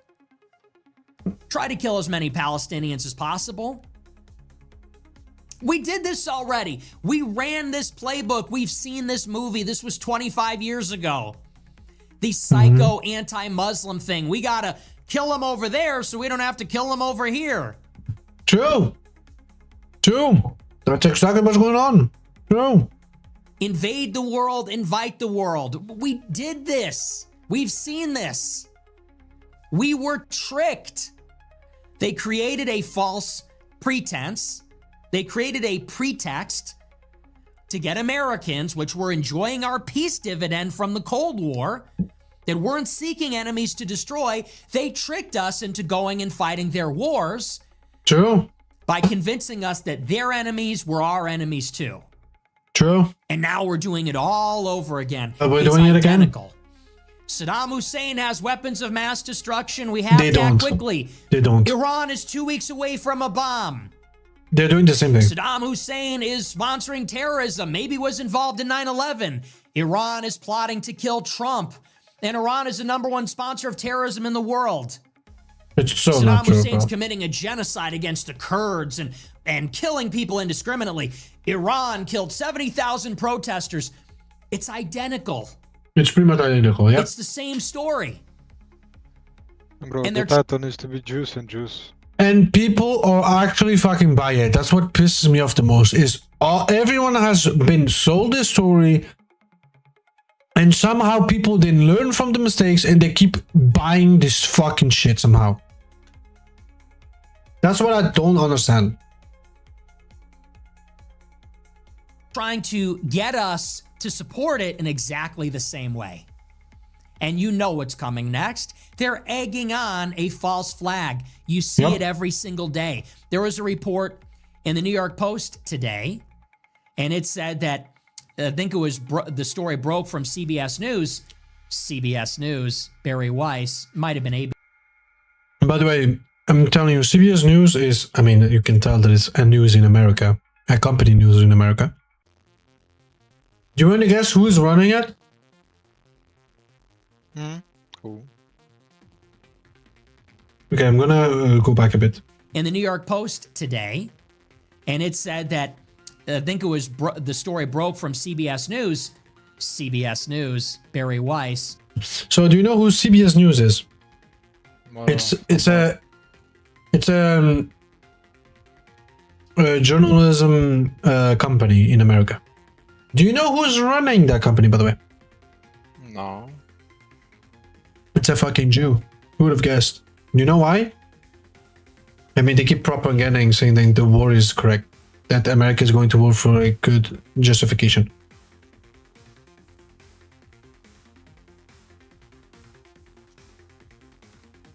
Which is funny, you know? Might have been ABC. But the story broke today that the military has identified a sleeper cell activation code emitted by an Iranian radio transmitter. Bruh. They said they're not sure and they don't know the contents of the message, but they think it originated from Iran and it might be activating all the terrorists. And then you Bruh. got Jake Lang in New York That's the dumbest inciting bullshit I've ever seen. Muslims to attack him. Again, not going out there and saying, we want an America First immigration policy, but going out there and saying, you fuck goats, and here's a pig on your front doorstep, your religion's horrible. Literally provoking them, antagonizing them to achieve that desired result. And you have other stories. There was a story this weekend from who knows exactly. They say the FBI is telling police to stand down. Don't worry about an Iranian sleeper cell terrorist attack. Bruh. It's the exact same playbook to get everybody on board with the war, and people are falling for it. I see so many right-wing Twitter accounts, so many dissidents. They're all out there on Twitter today saying, we don't want Muslims in America. And I saw Patrick Casey. He says Tucker Carlson is smuggling Islam into the American right wing. Smuggling Islam into... What are you talking about? Tucker isn't trying to make people Muslim. He's trying to convince us that we shouldn't go and fight and destroy Muslim countries because Israel told us to. Yep. What are you talking about? People say this is about True. immigration and Hart-Celler. This has nothing to do with Hart-Celler. Hart-Celler and the 1990 Immigration Act Has almost nothing to do. exclusively brought in Hispanics and Asians. You want to know why we have Muslims here? Because we keep blowing up their country. There you go. This is exactly why we have too many fucking Muslims everywhere. White people, you need to open your eyes. It's not Muslims the problem. The problem is Israel keeps fucking every country that is Muslim, and the Muslims have to run away and go somewhere to be safe.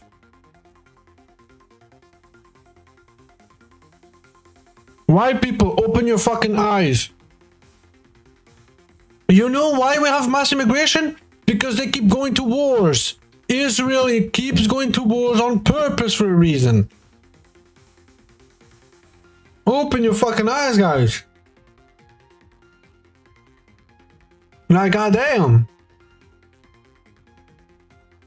We all know who is the problem here. We all fucking know.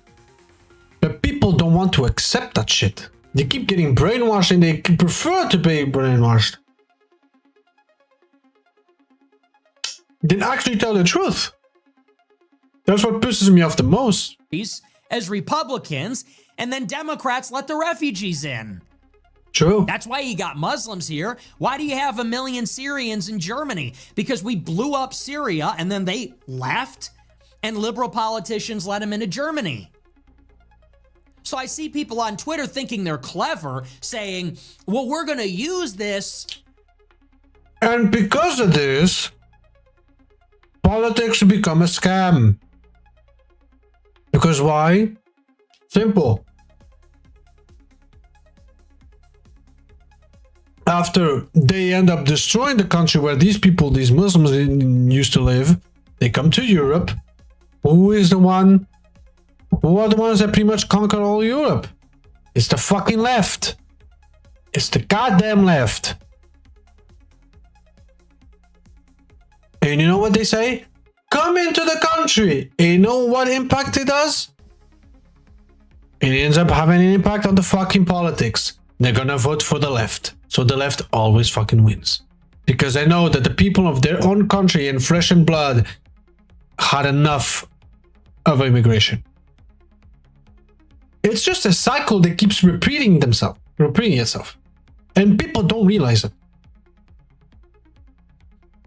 People don't fucking realize it. People need to open their eyes and actually say, damn, this makes sense. It's because of Israel there's actually all these problems come about. Because if Israel was stopped, everyone would be in their country and there'd be no problem. But because of what's going on, everyone has to leave and create chaos everywhere. To turn public sentiment against immigration. Did you forget what just happened 2 months ago? We pulled out of Minneapolis. We stopped the mass deportations. We're done with that. Oh, they're buying a lot of buildings for detention space. I'm sorry, does anybody have those ICE deportation numbers? Did they stop suppressing them? Which they have been since Joe Biden left office? No, they're not restricting immigration. Not any of it.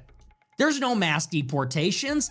That is something they are dangling in front of you to distract you, to incite animosity so that you will support what is really going on, which is a war in Iran that nobody voted for, that nobody wants, that Israel is making us fight, that Americans are dying in, and you're falling for it. Everybody's falling for it. And here's the last thing I'll say about all of this. You need to draw some conclusions here. The following, which are, last year was arguably the mass awakening. This is when all bets were off and everybody got red-pilled about Israel. Everybody woke up, right?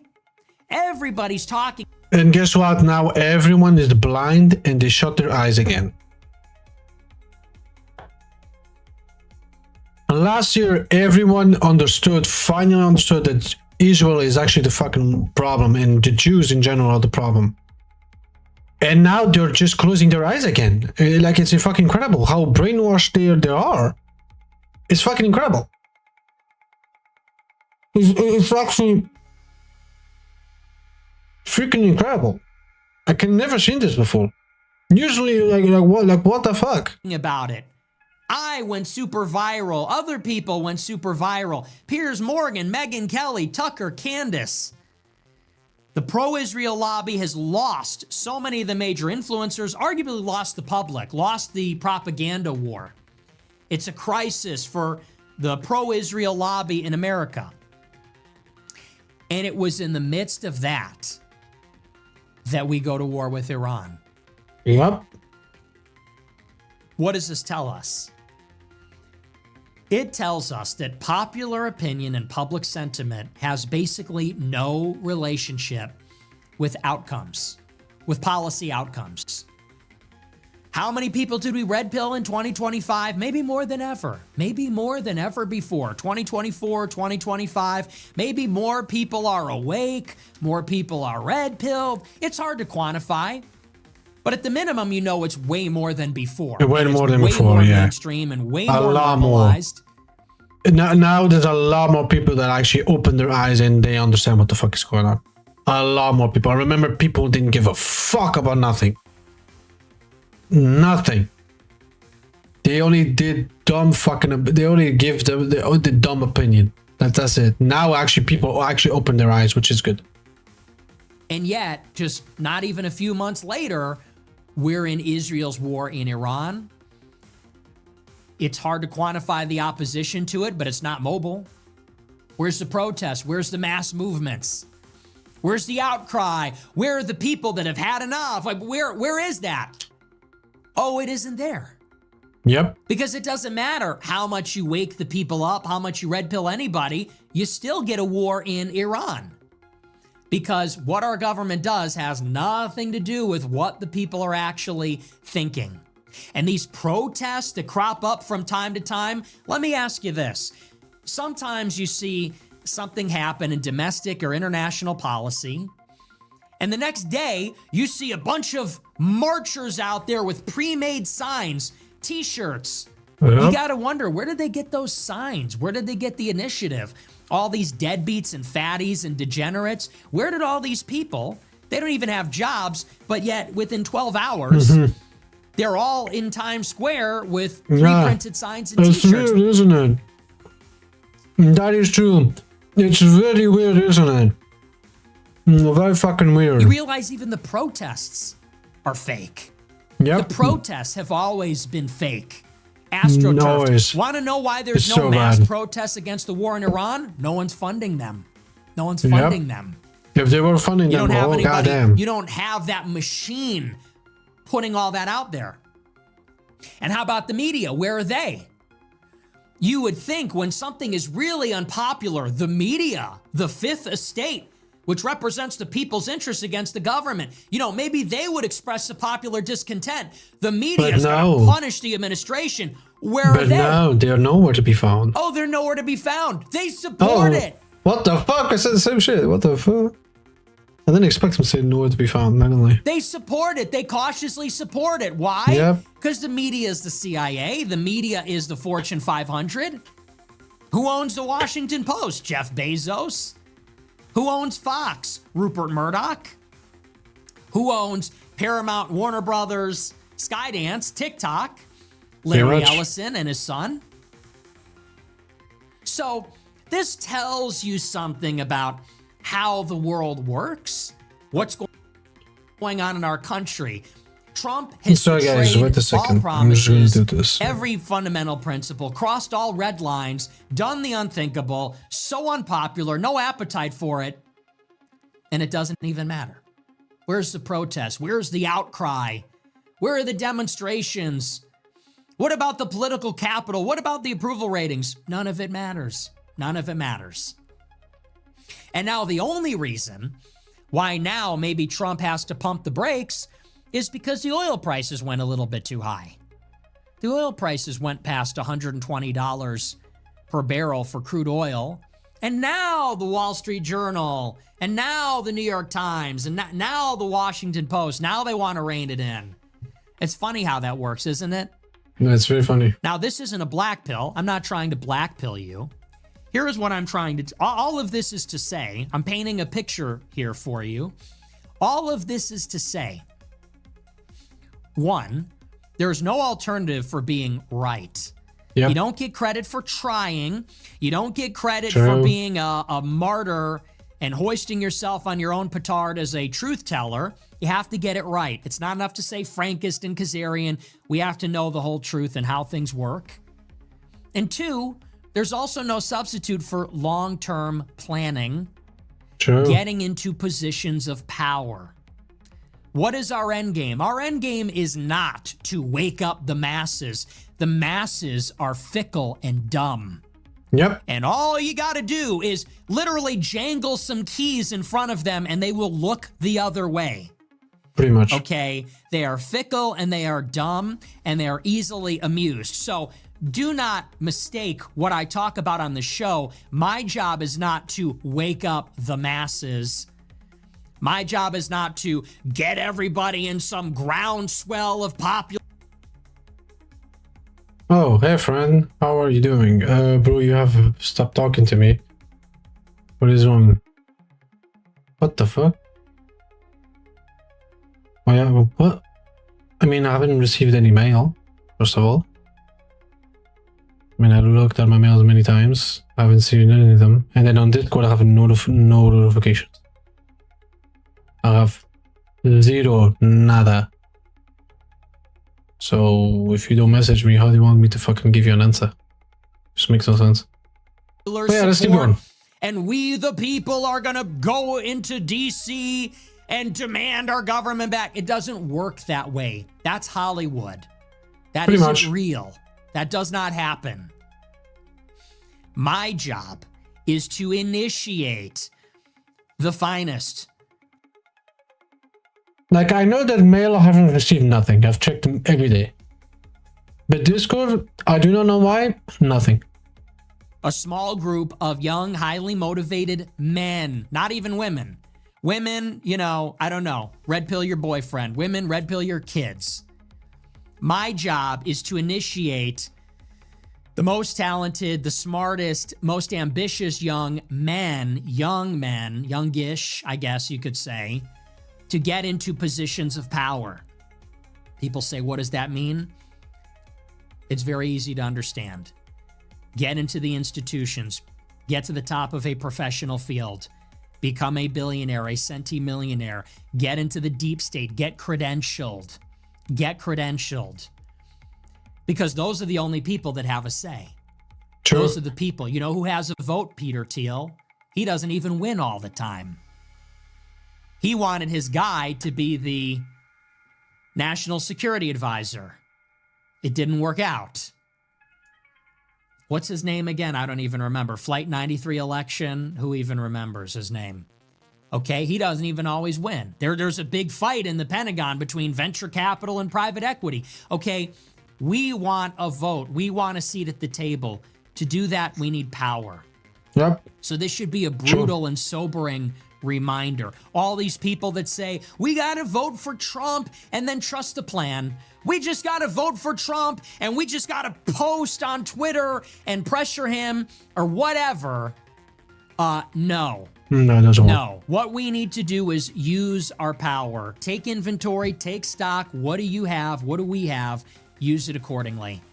Whether it's withholding your vote, joining your college Republicans, running for office, if you're a veteran or a business owner, becoming a high-powered attorney, attending an Ivy League school if that's within your abilities. That's the only way any of this is going to change, clearly. And then those people need to be courageous and brave and smart. True These as people well. that are, look, we got Trump in the White House. And by that, I mean, this is the present situation. This is what we have. And he folded. He folded under zero pressure. Got to the top, climbed all the way, and then folded. Folded every time. Folded on COVID, folded on BLM, folded on this. Yep. That's the way out of it. Other than that, all you could do is pray. But don't tell me it's about waking up the masses. Fuck the masses. That's what I say. Yeah, but You know what unfortunately I it does say nothing. about the people? The people? Highly overrated. Highly overrated. True. And I could say that because I'm the Dark Knight here. You know, I'm not running for office. But I'm sick to my stomach by what I'm seeing. How people are being tricked on Twitter. And frankly, it's a lot of stupid boomers that don't know any better. A lot of the young people know better. But even the young people constantly getting duped, constantly getting tricked. A lot of young people that are all on board. Oh, we got to talk about Muslim immigration. Muslim immigration. Hey, we're at war with Iran, dumbass. That's why there's a lot of... Now it's actually...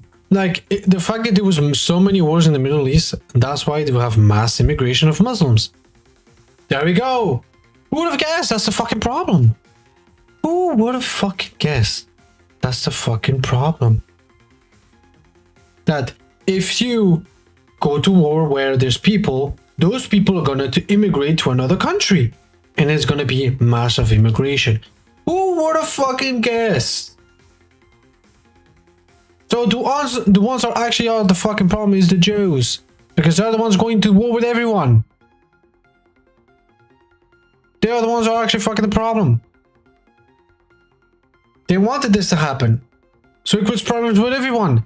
And now everyone thinks that the Muslims are actually the bad people. Even though they're not. Actually not the time. Oh, all of a sudden, we just got done finishing mass deportations. Now we're in a war with Iran with no way out that is wildly unpopular. Now the consultants and the paid influencers, now they want to talk to us about ending mass immigration from Muslims. That's so interesting. Stupid. That's awesome, so fucking stupid. But people eat it up. They eat it right up. What's funny is when ICE was doing what they were against it. And now that we're in the middle of the war, they're like, yes, ICE, do Muslims, get them out of here. It's pretty funny that before the war they were against it. And now that they are at war, now they're saying, yes, ICE, do your job and get these Muslims out of here. It's pretty funny, isn't it? It's very fucking funny. And you know who the biggest culprits are? These happy-go-lucky, naive, like girl dad types. You know, they're on Twitter. They think they're so naughty because they have an Anon account. They're on Twitter with their little Anon account. It says Heritage American in it. I could never say these things at the water cooler work. I tried to get my wife to watch some Blaze show. Bruh. And then they go on Twitter and they talk about Trump is truly a genius. Blah, blah, blah. It's all these pathetic simps. Pathetic. Yep. We don't have any time for that. You know, these people, they're going to be the vanguard of the institutions. They just have to be silenced forever. Okay, they need to be shut down. Where are the ambitious young men here that see the problem? Not these guys that are henpecked by their wives at the water cooler. I follow Jack Posobiec. You could say I'm sort of a magapede. You could say I'm something of a groiper myself. I follow Jack Posobiec and r/the Donald. I could never say these things at work. My tranny boss would kill me. Fucking disgust me. You are the reason our country is being murder raped, and you should be ashamed of yourself. That's the end of the male life cycle right there. And I would argue that it's happening on every single country in the West. Europe, America. I would argue. Pretty much. Well, anyway, I don't know how we arrived there, but like, the alarm is sounding. You need to hear it, okay? This is code red, DEFCON 1. Okay, this is a big problem here. We are at war with Iran and no one seems to care. No one cares. Yep. People care, but they are running the counter psyop. They're running the counter they care, but they don't. It's just they care in stupid reasons instead of actually thinking about like what really is actually going on. They care about stupid reasons. America's gonna win the world, or Iran is actually bad, or some shit, like dumb fucking reasons. It's operation, and it's working way more than I thought it would, and I'm getting really mad about it. Tucker is doing a good job. Honestly, you know, I know he hates me. I know, okay, whatever. You don't have to like me, douchebag, but you know what? Honestly, 07s to Tucker, I'll just say, okay, you know, I don't like you. You don't like me. What the fuck ever. You think you're a big shot. 07s, he's actually doing a great job. He is keeping it on message. He's focused up. I could do with a little less alien talk, but whatever. It's fine. It is what it is. You know who's dropping the ball? Candace Owens. I don't want to hear about Kazarians and Frankus anymore. Okay, it isn't true. Zhang PSYOP, go back to Beijing. Jake Lang, Jewish PSYOP, deport him to Israel. Yeah, get these guys out of here, bro. Jake Lang. Okay, and I say that as a real white Christian nationalist. I say that as a real former Trump supporter. I say that as a real counter-Semite. You're a fucking Jew and a douchebag, and you need to go back to Israel, you disgusting pig. I see this guy, and it's like he's literally a paid actor. The way he's doing a fake Trump voice, the way he's doing his best Trump impression, the way he's doing these, it's like, who's paying for the U-Haul van? Bill Ackman? You fucking guy? It's insane. And people are going, oh, he's a patriot. Yeah, he's a patriot for Israel. He's a patriot for the Antichrist. He's a patriot for the New World Order. Yeah, pretty much. He's Laura Loomer, except less masculine. You know, I was going to tweet that. I was workshopping that. I was like, he's like Laura Loomer, but a guy. But then I was like, well, he's actually less of a guy. That's a joke, but he's literally doing the same thing as Laura Loomer. Yeah, look over here. And then they trap you into this, oh, so you're defending Muslims. Oh, you're defending Islam. You know who's falling for it? Braden Sorbo. What the fuck is that? Yeah, I'm calling you out, Braden, who totally turned on Elijah Schaffer on a dime. Where's your Rift badge, buddy? What happened? Got too hot for you? I see Braden Sorbo and he's a Jew too. Nice guy. But he's on the timeline. Oh, it's Islam. Oh, it's these Muslim immigrants. What's going on? Is it the blood memory? Like, people need to be called out. We need to go to war.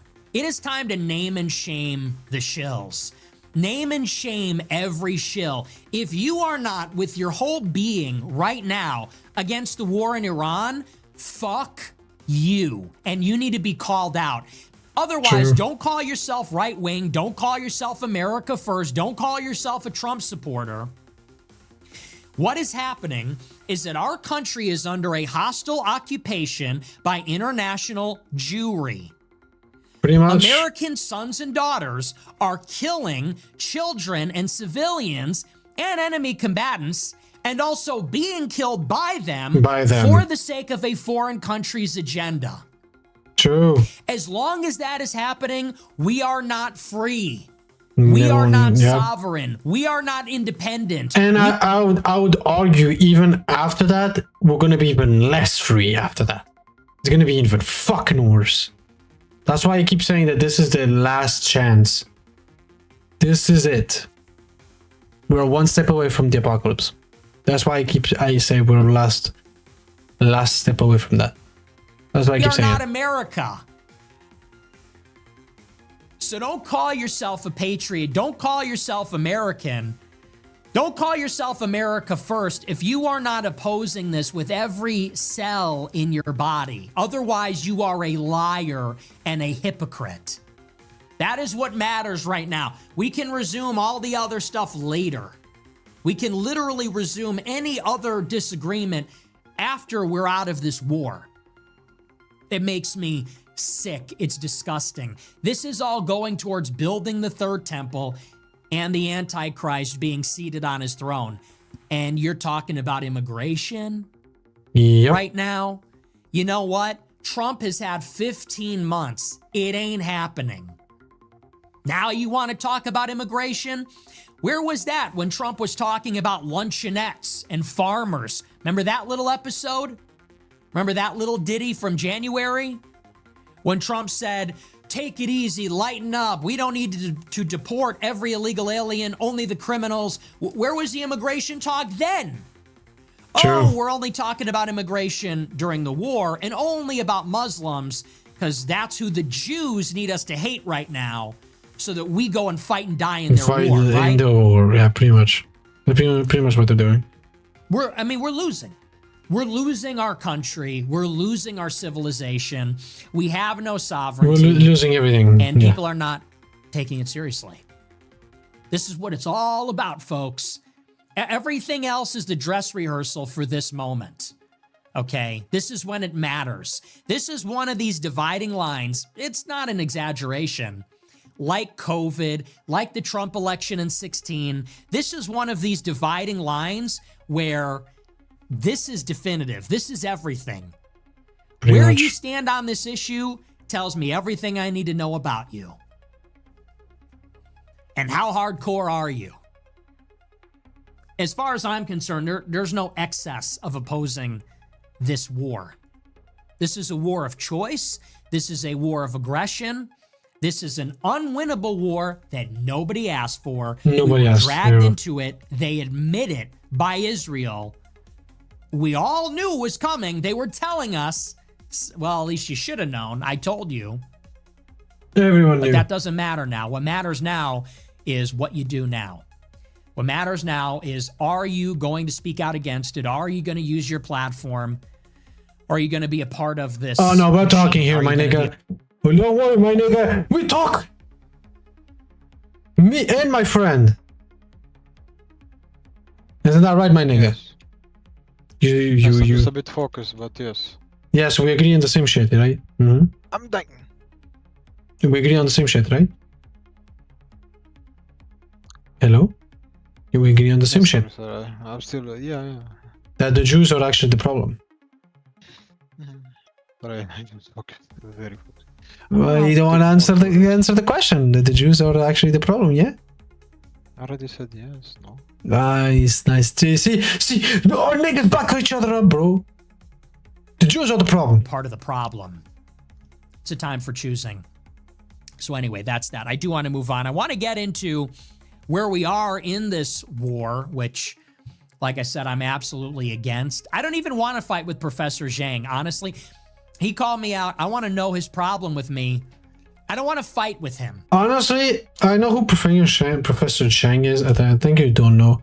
But he's someone that makes theories and plausible stuff that could happen, or that is happening, or that could happen. And he's having beef pretty much with this guy, with Nick Fuentes, pretty much. And I'm like, bruh. The only thing that I can see, the fact that he wants beef with him, is because he wants influence. He wants attention. That's the only thing I can see.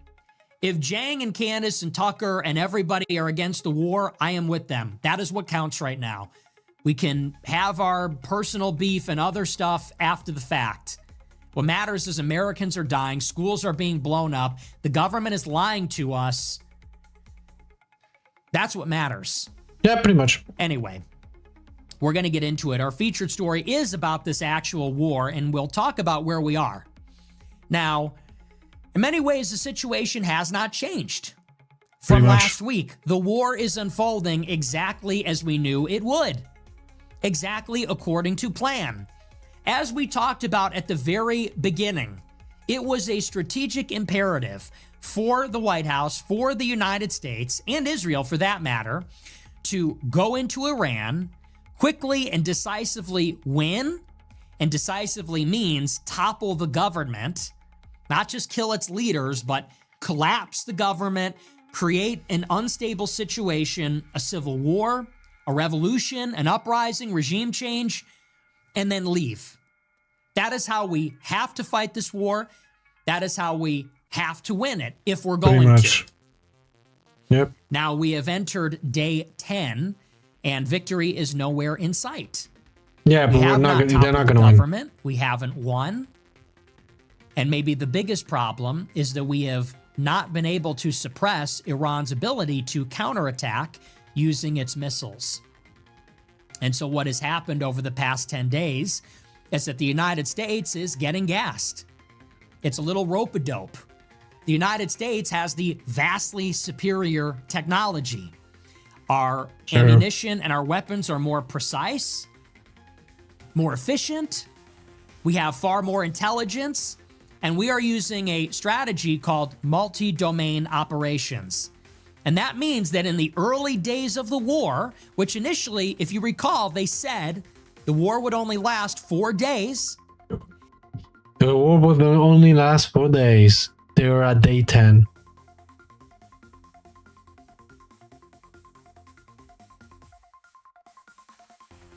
Do you hear that?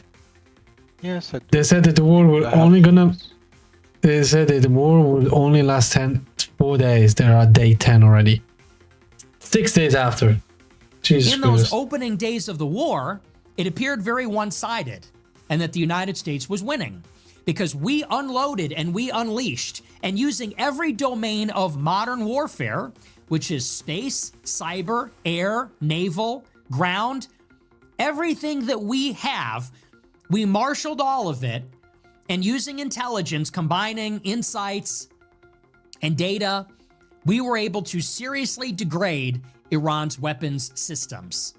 Their But- ability to defend themselves, their air force, their navy, missile launch platforms, regime targets, regime members. But In a word, we Day 10. unloaded, we unleashed on Iran in those opening days.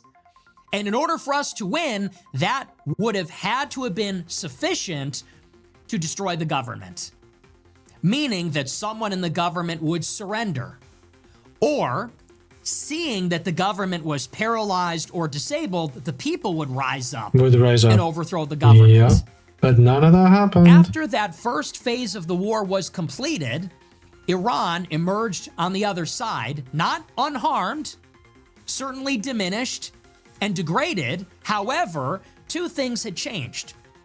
There are more. Morale went up. Morale went We up somehow. unlo- After they got destroyed, somehow their morale went up. They're more close to the country and to the regime than ever. It's pretty much impossible to actually tell. Okay, bro, this frame is pretty funny. Let's be honest, that this frame is pretty fucking funny. It's pretty funny. I'm sorry, Nick. I'm sorry, but it's pretty funny. But as I was saying, it's funny that even after all that fucking shit, they're a lot closer to the regime and the flag than ever. They are not going to be able to. The population is not going to overthrow the fucking. They're not. They're just not. They're too close. They're all together now. Nothing's going to change. Voted on Iran. We martyred the supreme leader of their country. We actually dropped a Tomahawk missile on a school, killing 130 children. That's what's unfucking acceptable. That's unacceptable. And by attacking Iran and creating these apocalyptic scenes of destruction and chaos, what we did, and this is what always happens, is we rallied the people of Iran to support their government. It only makes common sense. Pretty much. If China killed the president and then bombed every city from coast to coast, do you think we would then greet Chinese soldiers as No. liberators? Or would No. we rally behind whoever would the rally. successor would be They will rally. against the foreign attack to repel the invasion? Yep. Obviously, it would be the latter. So now that the smoke has cleared, the United States and Israel hit Iran with everything that we had. Yeah, now We they have sunk pretty their much navy, nothing. destroyed to think their air about it. force, their anti-aircraft systems. We have some effective control over their airspace, not complete operational control, but maybe in half of the country. Assassinated half of the military and civilian leadership. The smoke is cleared. We hit them with the worst. And now the Iranian people have rallied. And the Iranian Revolutionary Guard, the actual regime, has also rallied. Arguably, the people that are now in charge are more hardline than the people that Yep. came before. They're Yep. more obstinate. No, they're pissed. They're The fucking second thing pissed. to change is that Iran's ability to counterattack has not been completely suppressed or destroyed. Now, Iran, as we have talked about, is a huge country. It's 3 times the size of Iraq.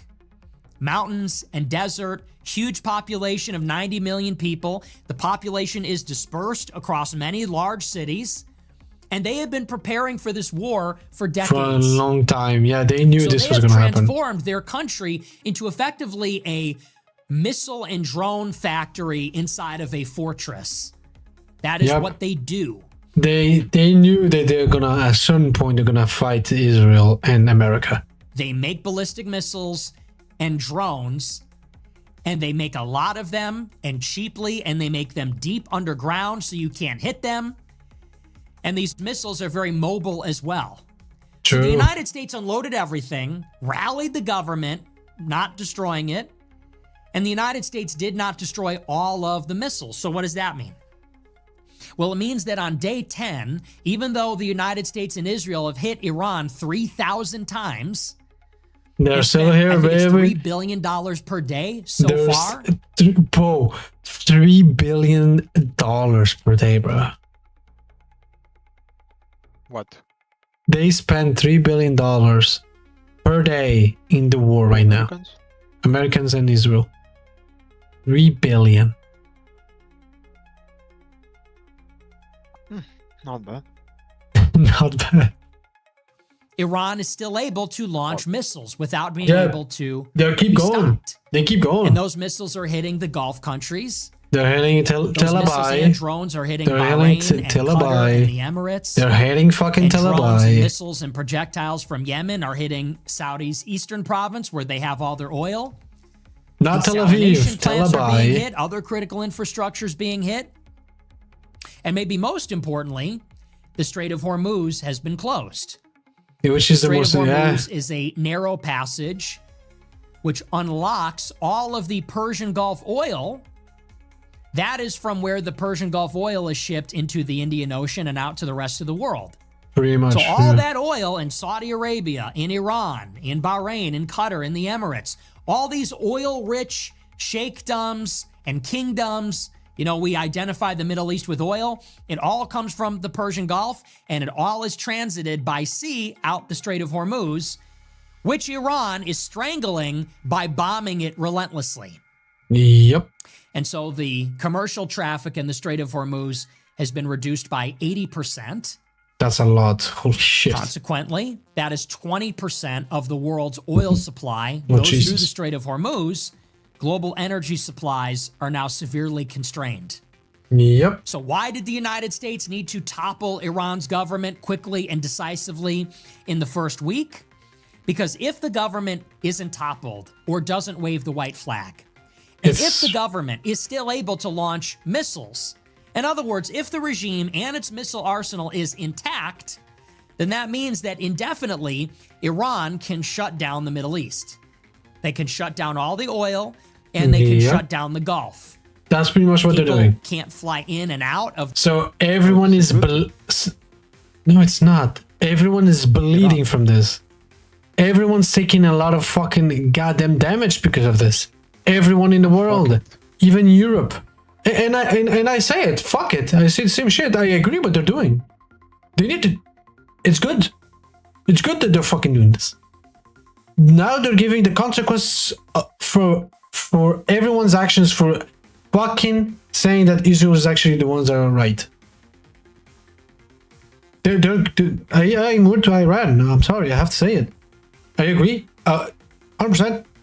We deserve this. Everyone deserves this. These countries which specialize in banking and tourism, things that are heavily dependent on people being able to enter and exit the airspace. And the oil is shut down, which is now affecting every country in the world. It's affecting gas prices here. It's affecting energy supplies in Japan, LNG in Europe, in China, all around the world. And so now this is transitioning into a war of attrition, where the United States is dropping lots of ordnance on Iran, hoping that we kill enough people and we destroy all their missiles. Well, at the same time, Iran is trying to stay alive and retaliate enough in a race against time. And if the United States can collapse their regime or destroy all their weapon systems, then we have prevailed. If we don't do that in time, and Iran is able to keep replacing and keep succeeding the leadership, and if they can keep launching missiles, then that means that oil prices are going to keep going up. Keep going up. There's going to Yep. be a global recession. And that means the fertilizer that comes out of the Gulf is going to get choked off too. Copper, uranium, Yep, other everything. critical minerals, tourism, Everything. investment, Everything. capital pouring into the Gulf, that's going to be shut down too. And so Everything. Iran is going to make it hurt for everybody. Everybody. Everybody This is going to get hurt situation from that this. we now find ourselves in. And this was prophesied, by the way, The generals in Washington warned Trump for months that this is exactly what was going to happen. And what he said, fuck it, let's go to war. And here we go. Everyone's literally, because of the Jews and stupid ass fucking Trump that is getting fucking blackmailed by the Jews. You can all know, we know this, they're getting, he's probably getting blackmailed by the fucking goddamn, by the Jews. They're making it hurt for everybody. And what I don't understand is everybody is getting hurt because of these pieces of shit. They're doing nothing. They're saying, yeah, I'm gonna stand here and take the hit. I'm fucking disbelieved. The report in Washington Post and Politico a week before the war started saying that the generals were not on board, that they had warned Trump. There's no way to topple the regime. It's impossible. If there was an opportunity in January because of the protests, if that was the case, that window of opportunity is now closed. And there is no way we can collapse the regime. Impossible. They cannot do it anymore. And if we can't collapse the regime through air power and sea power, then you're going to get a war of attrition. And a war of attrition is a war that you cannot win. Pretty much. It's unlikely that you can kill all 200,000 IRGC from the air. Probably impossible. It's unlikely you can destroy all of Iran's missiles from the air. Once again, probably impossible. And you can't bring down the government and make them surrender. True. So if that's the case, then we get into this grinding war, and eventually we run out of missile interceptors. Our bombs are more costly, and we're going to run out of them. And our economy is going to start to hurt just as bad and then worse as Iran's economy. Now, that brings us to where we are today. And it's interesting because the markets are spooked. Yeah, the markets over the weekend, are. Bro. Crude oil was trading for $120. Let me show you the markets, by the way. So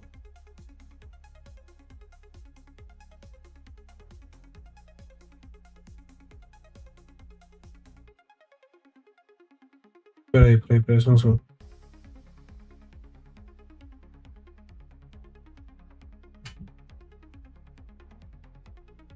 Tchau. Tchau, amanhã vou com a tua tia e depois vem. Ok. Tchau. Faças barulho. Sim, sim, já.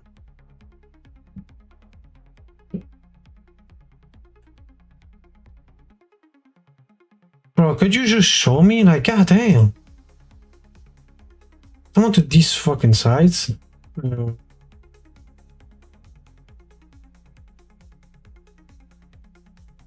Oh, for fuck's sake, Google, you have a shard. I know you have a fucking shard. Why the fuck are you not just showing it? Fucking hell, bro. Google. It's so stupid.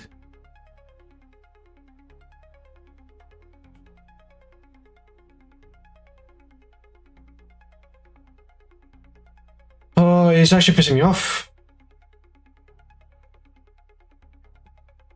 Fuck that shit, bro. Like, what the fuck?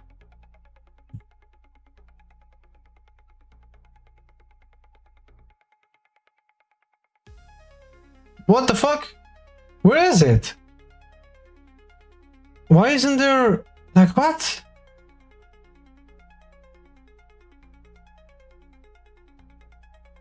Okay, I do not know why, but okay, Google should have their own, literally their own gold chart. Can you?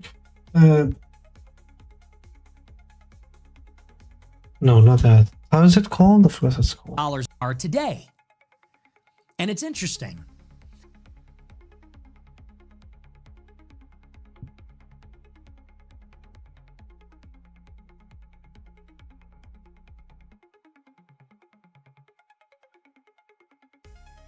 So right now the oil is going to be pretty much $90. It's pretty much at $90. So you can see, right? Not bad. It went up. It went 2.26%. It went up again.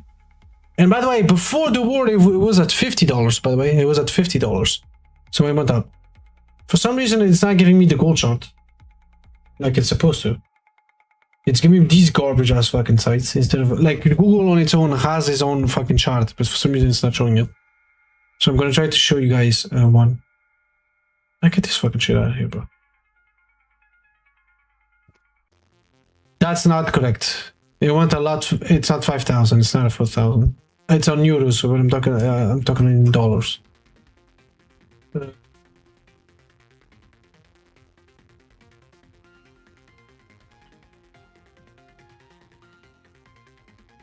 Why is it not giving me?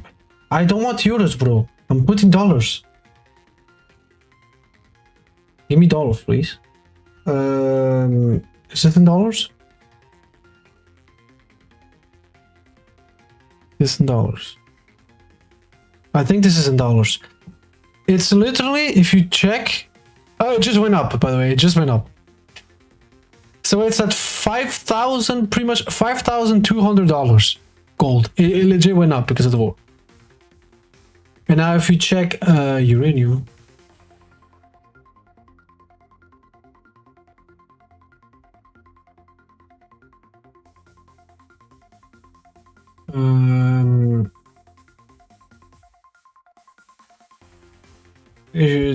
I'm pretty sure it went up as well. I don't care. It went up how much? It's not telling me here. Look, it's stupid.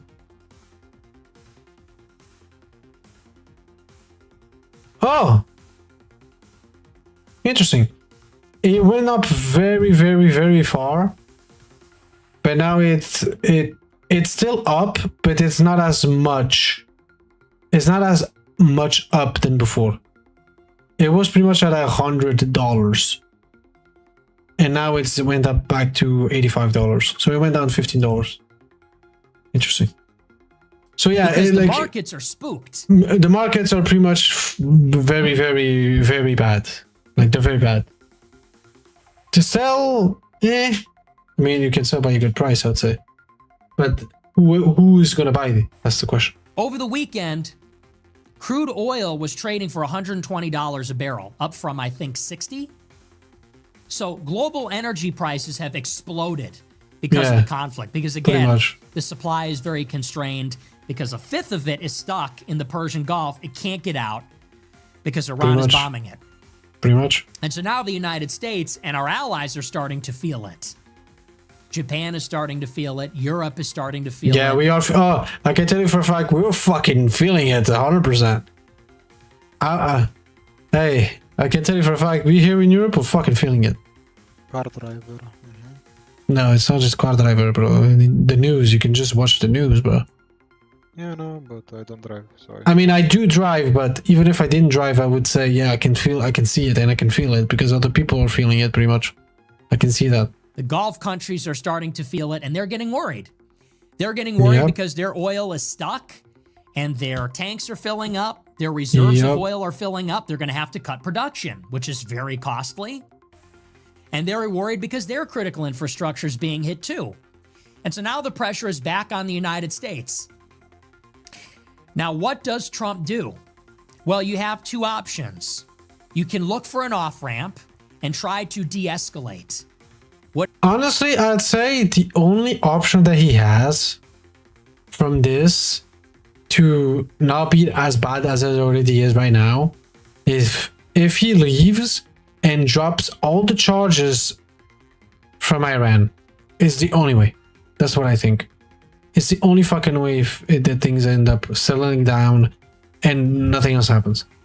If they stop the war, they're not gonna invade, they're gonna stop killing people, do nothing. Go back to America and drop all the accusations or all the fucking sanctions that they have on Iran. It's the only way. I think it's the only fucking way, in my opinion. What does that look like? If we retreat, if we have a truce, a ceasefire, if we stop bombing Iran, maybe they will let us have the oil go through the Strait of Hormuz and we could have economic relief. And that's critical. Yep. Because if we don't get that oil flowing sooner rather than later, you're going to have a global recession in a few weeks. It's going to get really bad. It's going to get very fucking bad. So option one is you try to find an off-ramp, try to find an exit and de-escalate.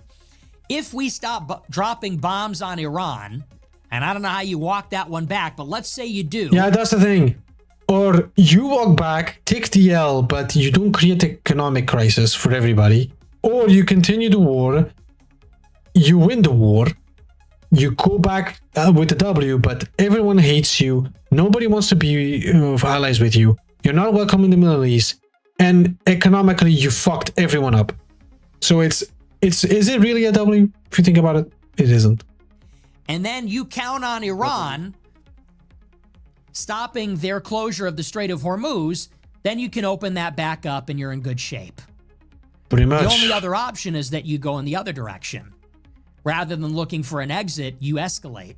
You escalate, which you hit is them somehow even harder. But how? And what would be the end game there? How hard can they hit? We all know that the last thing they can hit probably is with a nuclear bomb. And if they do so, it's over for everything. We all know that. Well, if you topple the government, then there is no command and control to order the closure of the strait. Pretty you get much. a regime change, you get a change in policy, you open up the strait. Yeah, but Or two, you send in boots on the ground. And you send in some limited tactical force to disable Iran's missile launchers or to attack the nodes of government or something like this in a bid to try to prevent them from launching the missiles. Maybe you organize on the ground. You get the Kurds. You get an anti-government force and you try to overthrow the government. But these are really the two lanes here. Is the war going to keep going? Or you fuck things up even more, so more chaos, or you take the L. So no one else has to take the L. On and on? Will it keep grinding on and we keep killing their leadership and we keep bombing them? And it's more pain and misery for them and acutely for their leadership until they wave that white flag? Or are we going to back away in what would be a strategic defeat for the United States and a victory for Iran in the hopes that they stop bombing the strait? Those are the two options. Now, Yep. what was Trump's plan here exactly? Simple, drop everything immediately and conquer the country, but it didn't work. So yeah, good luck, bro. So Trump goes into the conflict, and we sort of at this point understand what the idea was, which is sorry, that guys, I accidentally Netanyahu hit the was mic. going to Sorry, bomb sorry. Iran anyway, so they say. Yeah, even So though we it's not had true. to join them. But okay. Because if we didn't, then Iran would retaliate and they would hit us harder than they would otherwise be able to be if we and Israel struck them jointly first. So we hit Iran, hoping that if we just hit them hard enough, everyone is telling us it's impossible, everyone is telling us it's impractical, but if we hit them hard enough, we're going to knock them off. And with a hope and a prayer, that'll be the end of it, and then we win. And then it's just like Venezuela, and Yep. no harm, no foul. It's a It's not big gonna victory, work and out. everything's great. It's not gonna work. Okay, well, what was plan B exactly? What's plan B? Everyone's telling Trump this isn't going to work. Everyone's telling him it's impossible. It's not going to go the way you think. And they still So did what's it. the backup plan? Let's say your gamble doesn't pay off. Then what do we do? Yep. Well, we're finding out that they have no idea. Yep. They don't even know. They didn't prepare for this because now they're not even giving us a clear answer. Okay, we tried it. It didn't work. Now there's some real problems here. There is a global recession on the horizon, and it's coming closer every single day. Oil prices are exploding. We're running out of interceptors. So are the Gulf countries. If we run out of interceptors, then Iran is just going to keep throwing Is it drones gonna at us, keep throwing missiles at us. Keep throwing, keep throwing, It keep never on ends. throwing. What are the other options? Escalate? Or How's take that the even L. going to work? It's not gonna work. It's How gonna do be you even even worse. bomb them harder? Just keep slaughtering in the hopes that eventually someone will surrender? Seems to be having the reverse effect. Didn't plan for that contingency. You can't bomb all the missile launch platforms. The only thing they have to do is take the L. So the question is now what? Trump doesn't even know. And today, this is the report from the New York Times. He said simultaneously at one press conference that the war is over. It's going to be over soon. We completed the mission. But And it they're- sounds like it's stupid. How are you telling us that you completed the mission, that the war is over, if you're still there bombing everything? Where's the logic? Why are you still there then? Participating on the war. Where's the logic? Makes no sense. he's getting ready to retreat and withdraw. Or he's getting ready to retreat. One of the two. Then later in the day, he said, actually, we're going to hit them harder than ever, and the war is far from over, and we're going to keep killing the leadership. We're not happy with the successor to the Ayatollah. Like, what? Where's the logic in this? This is from the New York Times. It says, quote, after a day of conflicting signals about when the war against Iran might end, President Trump struck a belligerent tone Monday evening, warning of even more aggressive action if Iranian leaders tried to cut off the world's energy supply. Mr. Trump said, quote, we will hit them so hard that it will not be possible for them or... I have one thing to say. If you're hitting people that are giving you the energy, they're gonna shut it off. But if you hit them even harder, they're probably not gonna open it. Why would you hit them even harder? It makes no fucking sense. They're not gonna open even if they get hit even harder. I'm like, what? Stupid. Anybody else helping them to ever recover that section of the world. Earlier in the day, the president suggested that the U.S.-Israeli war could be near an end. He said the war is very complete, pretty much. He said we're very far ahead of schedule. Those comments appeared to ease market fears of a prolonged war. Oil prices dropped and stocks rose, but after markets closed for the day, Mr. Trump switched gears. He said, we have won in many ways, but not enough. We go forward more determined than ever to achieve ultimate victory that will end this long-running danger once and for all. Asked later if the war with Iran will be over this week, Trump said no, but soon, very soon. The international benchmark oil price, priced below $70 last month, briefly jumped to almost $120 late Sunday night, then fell after the G7 said they were considering intervening to bring prices down. It then fell again after Mr. Trump's remarks to CBS. But it went up again, by the way. It legit just went up again. So it's going to keep going up, bro. Ending the day. They're trying to make things go, to make the price go low, but it's not working. It keeps going up more and more. $90. It's at $90 right now. Yeah. Okay, so we are in the middle of a real problem here. We went into this hoping to achieve a quick victory, just like Venezuela. But it didn't work. Chop the head off the snake, someone else comes in, negotiates a quick peace, and it's over. But that is not happening. It's not happening anytime soon. Trump assassinated the leader, assassinated half the leadership, destroyed all their weapons, and they haven't surrendered and they keep going. And now global oil prices are spiking. This is going to cause a lot of inflation. And it is going to squeeze every major world economy, and it will be a contagion. It's going to be very bad for everyone. And at the same time, the situation, again, it gets more precarious because our ability to even intercept those... Honestly, if I had to tell you, I would say this war is going to go for like a week and a half more, or 2 weeks. And I would say Iran is going to fall, but the thing is, everyone's going to fall with Iran. Because everything, like everyone's bleeding right now. Iran is bleeding the most, but the fact that he's making everyone bleeding as fast as they are bleeding right now, everyone's gonna fall. So what's the point of the fucking war? It's just so stupid. I can see that Iran is gonna take everyone else with them. They're gonna die, they're gonna be extinct pretty much. They're gonna disappear, the Iranian people, or more like the ones that live in the country and they support regime and shit like that. But everyone's gonna pretty much go with them. They're gonna breed so much, they're gonna end up going with them. That's what I see. And it's stupid. It's super fucking stupid. And Trump doesn't want to give up. It's retarded. He doesn't see the fucking risks that he's putting on everybody. And everybody by seeing these stupid fucking decisions making. That everyone doesn't want to be allies with America anymore. That's what I can see. America's going to be alone and they're going to get fucked because of that. Missiles is diminishing all the time. We have about a 15 to 20% interception rate. For every drone and missile that goes up, we're launching 5. And we're running out every single day. It's debated how many we have. Some sources debate the timeline here, but we don't have enough for a protracted conflict. So what's the plan? Well, again, it's either you back off or you go further in. We don't even know. Trump says at once we need an unconditional surrender, which will never happen. Or you We need to need an go. unconditional surrender. Yeah, Total that's true. He said many times they need an unconditional surrender, but at the same time, he says on social media they need to go in and need to hit them even harder. Like he doesn't even know what to do. victory once and for all. On one hand, this is the language he's using. Do you know what it takes to get an unconditional surrender? You have to nuke them.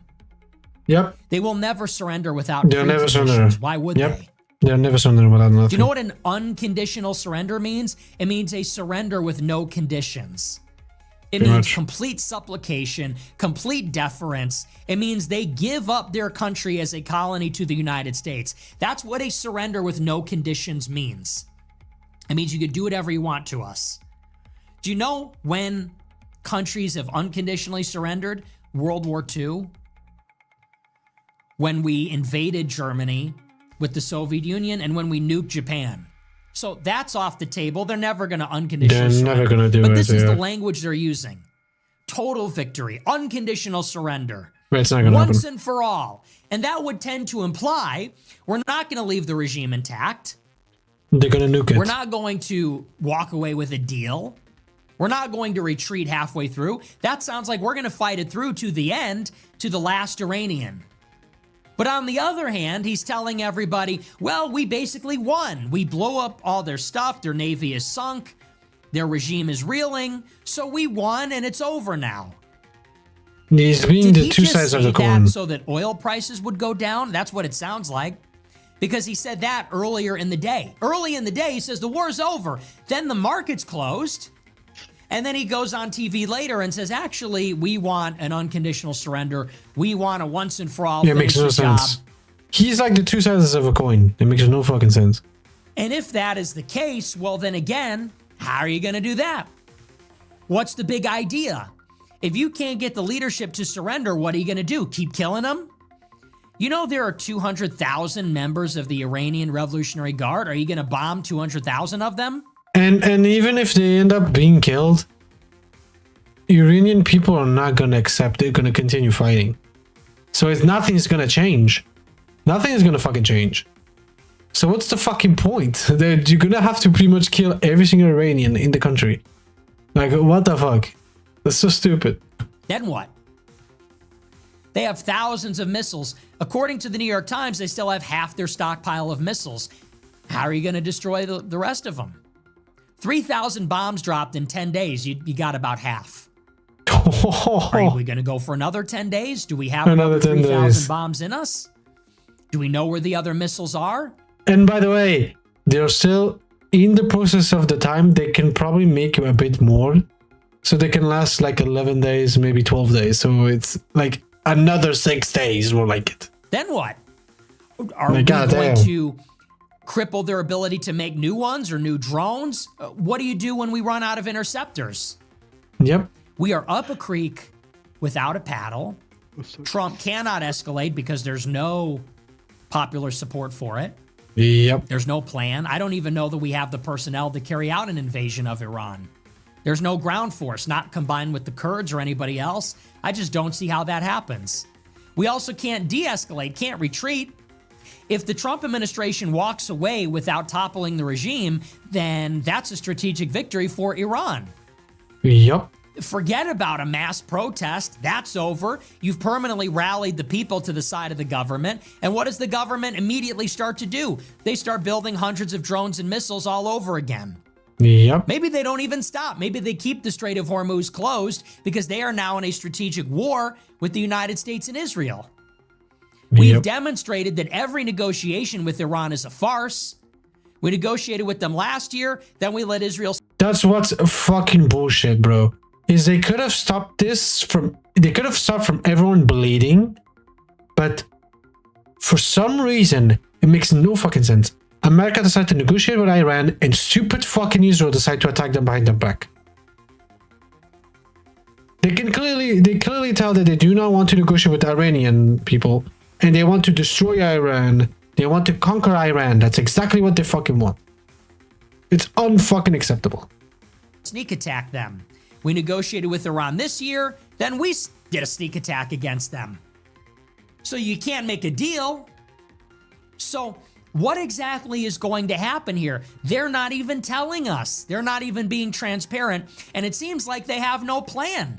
The administration doesn't even know what's going on. They don't know what to do. Today, Pete Hegseth says They don't we're know in what to a war do. with Iran. They don't know J.D. what to Vance says do. we're in a conflict. Carolyn Levitt says it's an operation. What Great. is it? No one knows. Last week, the Secretary of State, Marco Rubio, said, well, Israel was going to attack anyway, so we joined them. They forced our hand. Then an hour later, Trump goes on TV and says, no, we forced their hand. We were going to attack. We had to get Israel. You see the logic? One says an operation, the other says a war, the other says conflict. When they forced their hand, we had to join them. We forced our hand, they had to join in. They don't even know what the fuck they're supposed to say. They keep like stumbling between each other. It's just funny. How can a country that is the best country, like it's pretty much considered the best country in the world military-wise, and somehow they don't even know, like, bro, that's so funny. In on it. That's so fucking funny. Then, U.S. intelligence says that a Tomahawk missile blew up a school full of children in Iran.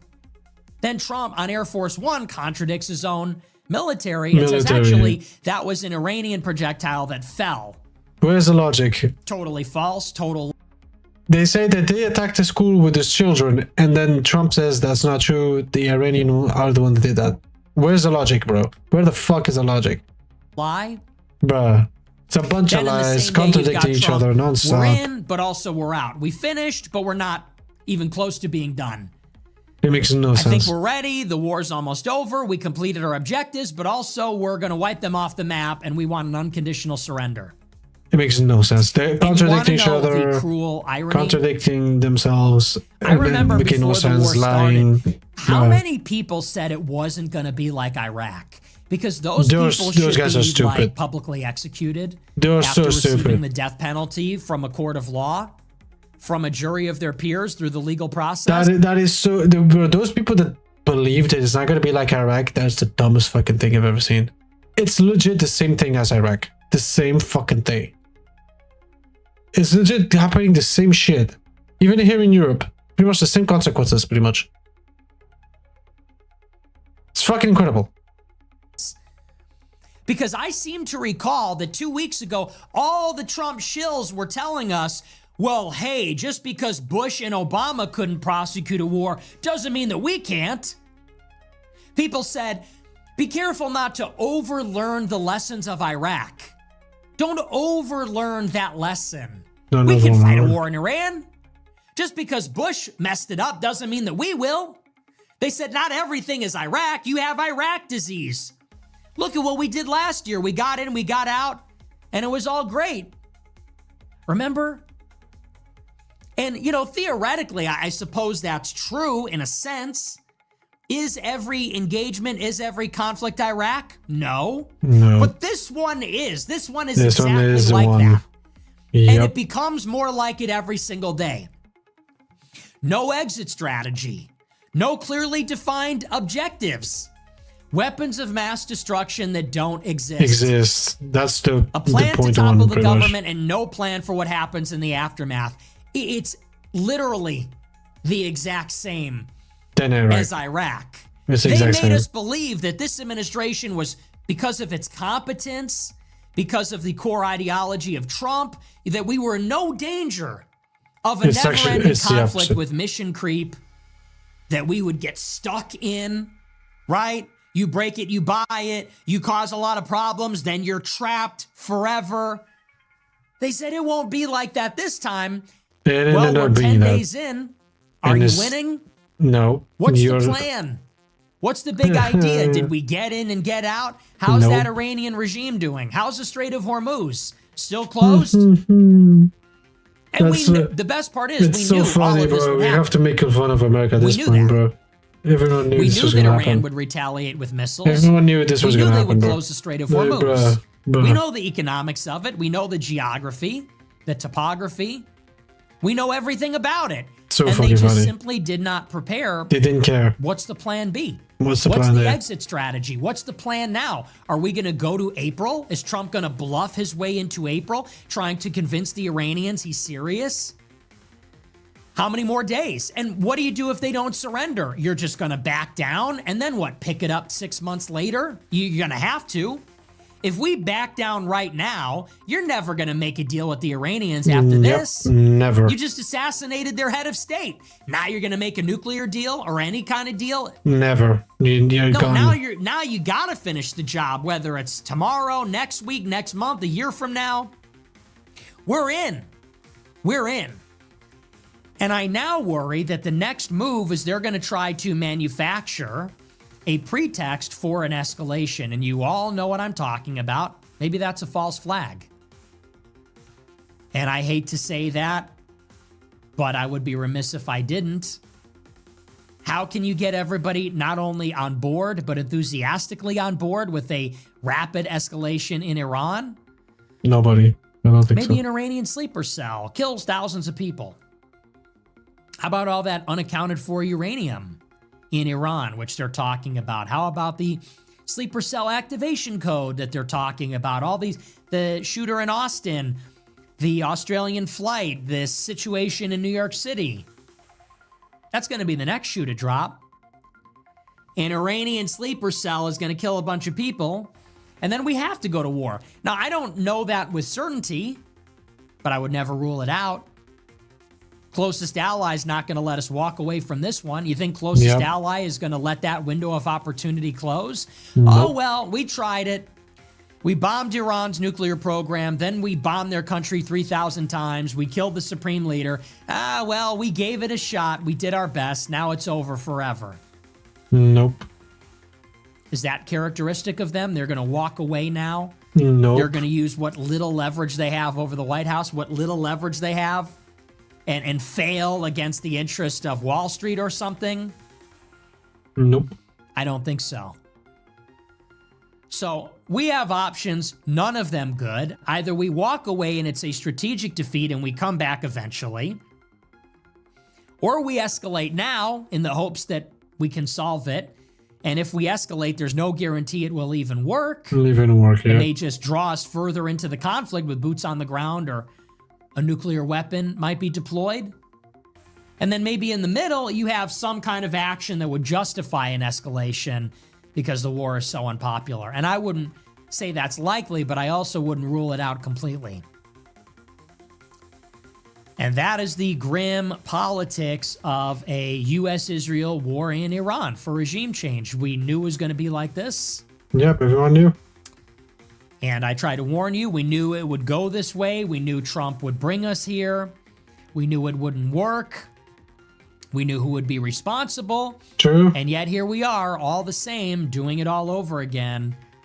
And there are exactly zero good options for any of us. Yep. So it's pretty tough out there. And But we are taking the hit that's because your all of you update. We're fucked going to up. move on. We're going to take a look at our super chats. We'll see what you guys have to say about all this. That's all I have to say about it. And we'll talk a little bit more about the war, I assume, tomorrow. I just don't know how that's even possible. How do you sleepwalk us into another endless war in the Middle East and you're Donald Trump? The bar is on the floor. It's incredible. I thought I had complaints before. He never says white people. He keeps talking about the embassy and black unemployment. That's not enough deportations. He brought us into a regime change war in Iran. And now a war, yep. The bar is on the floor. You elect Trump at the minimum to not do this. That's the only reason you do this. Yeah. You could say Trump sucks at everything else. We voted for him because he'll keep us out of a war with Iran because that's what the Jews want from us. And people still defend him. Oh, you just don't get it. You're just not serious. Look, it'll be over before you know it. Okay, Bruh. man. Bruh. And then they tell you, you're not MAGA. War with Iran always was. Okay. It's shocking, but we're going to move on. We're going to take a look at our super chats. We'll see what you guys have to say about all this. Scary times. I don't know about you, but it's literally terrifying. Yeah. It actually do does agree. feel like the end of the world this time, doesn't it? All right. Let's take a look. Let me get set up. We'll see what we got here. Okay. Jake the Groy percent $20. You're better off using ads that make us keep the remote in arm's reach at all times than listening to these goys. It's rough. Well, even if we did an ad, we just put it at the end or something. Brian sent $20. Is a surveillance state necessarily bad? Social credit score? Yeah, it is. I mean, it's not bad in and of itself, but it's bad because the Jews run it now. Or sort of Yeah. already have it, in a way. American Order sent $20. Me to the GOP after February 28th. Don't you feel silly? Don't you feel stupid? Don't you feel a little ashamed? Don't you feel silly? Well, you should. You should. 12-year-old Roy percent $25. Serve A few you months right. back you briefly said about Trump one of the reasons they hate him is because he has blonde hair. What did you mean? You don't know what I mean by Yaddle that? sent $50. Not apologizing for my gesture chats, but heard your message in the Telegram, and I want to spare your sanity a little tonight. Truly, you're a man of great character. Thanks for the laughs and inspiration. Thanks a lot, but you broke character. Now I have no respect Bro, for wiping you. my ass off sent $20. Would you consider But seriously, you do a great show, and you got a great heart, and we're all rooting for you. Yeah, so you broke character. You didn't commit to the bit. Not apologizing, but I just want to say, but seriously, you're a really good guy. Yeah, well, fuck you. Bro, wiping my ass off Broke sent 20. character. This gimmick account sucks. Bro, wiping my ass off sent $20. Would you consider Netanyahu or any other Zionist over the past century to be one of history's greats? What the fuck, Baskin bro? Robbins sent $20. Hashtag cherish Faith Merrill. There we go. Now we're talking. Cars on the PSP sent $20. Thank Bald you. Grow percent $25. This quarter zip gives me power. Yes, it does. Merc Wild sent $20. I'm so You're saving tired. all this money for the campaign, right? A Fuentes EA 28 ticket might do better than anyone thinks. Folded hands emoji. Clapping hands emoji. Yeah, well, he apologized, so maybe if he unapologizes, I don't know. That wasn't cool. You know, I don't support that. Candace's chocolate cheeks sent $20. Double it and give it to the next person theory. Leave Faith Merrill alone and just rape Sneeko twice as hard. Okay, come on. No, let's just not rape anybody. Lucha Dad sent $25. Did you cover Tucker's truck? Prayers for my buddy. His wife is expecting their third white Catholic Groiper baby. He's a wank. Congrats. Congrats. Lucha Dad sent $25. Second chat. My wife also pregnant, but Protestant. 3 of my kids are adopted. Half black. My girls look black. We're all America first. Okay, very Pure good. Cornstarch Very sent funny. $20. Every day I laugh at how masterfully timed the too soon Hilarious. was. Too soon peers. Ha. Rivaled only by cause you be in jail. Because you'd be in jail. Thank you very much. Yeah, that was good, right? You know, that was off the dome. That was off the dome. What could possibly be funny about that? Why? Too soon. Boom. I was dialed in. I don't know what happened, but I was dialed the fuck in. I prepared for that interview a lot. I just, I psyched myself up like WWE, and I was dialed in. I was in rare form, because normally I'm not that dialed in. Normally I just kind of like saunter onto the interview. I'm just kind of like, okay, this will be okay. But that interview, I knew he was going to be really coming for me. So I locked in and I went in there like, this is going to be a knife fight. We're going 9 rounds, we're going all the way here. Yeah. So I had to really dial it in. I had to get in kill mode. Kill everything in sight. Because like I said, normally I'm a pretty sweet guy. I'm pretty, you know me, this is why I always get betrayed, stabbed in the back, abandoned, ambushed. It's because I'm actually a really nice guy, you fucking bitch. I'm actually a really sweet person once you get to know me. But this one I was like, I have to really dial in and be a killer here. Nice. I mean, I say bad words and shit, and I am a nice person. You know me. I'm like the nicest guy there is. Like you're the same shit, pretty much. Is it not true? Like, do you think I'm a bad person, bro? No. Like what? I'm like the nicest person there is. Like, I remember, like, people don't know this about me, but when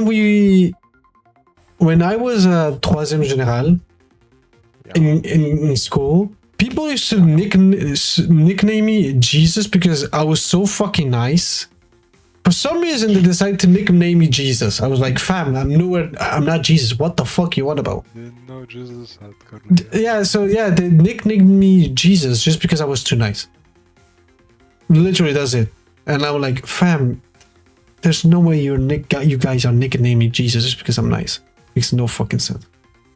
I was like, like as soon as I had people nickname me Jesus just because I was nice, I was like, these people are fucking retarded. You can tell they're fucking retarded. Like, Jesus Christ. The only one who didn't buy it was Joao, because he was in JoJo pretty much. He was in my class that year. He was the only one like calling me like my name and like normal. Like, we were the only ones who knew that they were retarded. Everyone was retarded, pretty much. Even me? Guns blazing. Called ICE. You weren't in our class. Okay, but I was still tall. I'm talking about our class, not yours. Okay. Talking about our class. On my ex-grow, I percent $50. Hey Nick, been watching since 2024 So and gotta say thanks. you inspired me to aim higher. I applied to transfer to an IB and a few other top schools. Before you, I wasn't even gonna go to college. Thank you and God bless. Go get some Wow. handhelds and shareables on me. Love it. Good for you, man. Good for you. I hope you get it. I hope you're able to transfer into an Ivy. That's what we need. Don't listen to when Charlie Kirk says, don't go to college. That's a ripoff. It's like, okay, Yes, but go also, to college. but also no. You know, where are you? Where are you? Are you kinda. fighting campus battle at a fucking... Like, it's true that it is, like, in America, it is a ripoff. It is a ripoff, I do agree. But at the same time, if you think about it, if you have a better diploma, in America at least, it does help you still. It still does help you a lot. It's not like here, for example, in Europe. I don't think it's the same thing. But in America, it's different. I think even though it's fucked up and it's bad, I'd say it's still worth it. That's what I would say. It's still worth it. welding plant or whatever. Not knocking welders, but it's like Charlie Kirk, the guy that founded a college campus organization, goes to college campus and says, hey, all of you people that I value enough to be here, you shouldn't exist. It's like, really? So why aren't you at the International Trade Convention? Why aren't you at the plumber convention or something? You're doing a college tour. So yeah, go to college. The Jews go to college. You should go to college. Nick Nitro sent $20. 3:01:18: yes, Friday show. I want to wake up the members of my nation. Finish it, Nicker. It's your time to be. There's no chance unless you take one. Wake up the members of my nation. It's your time to be.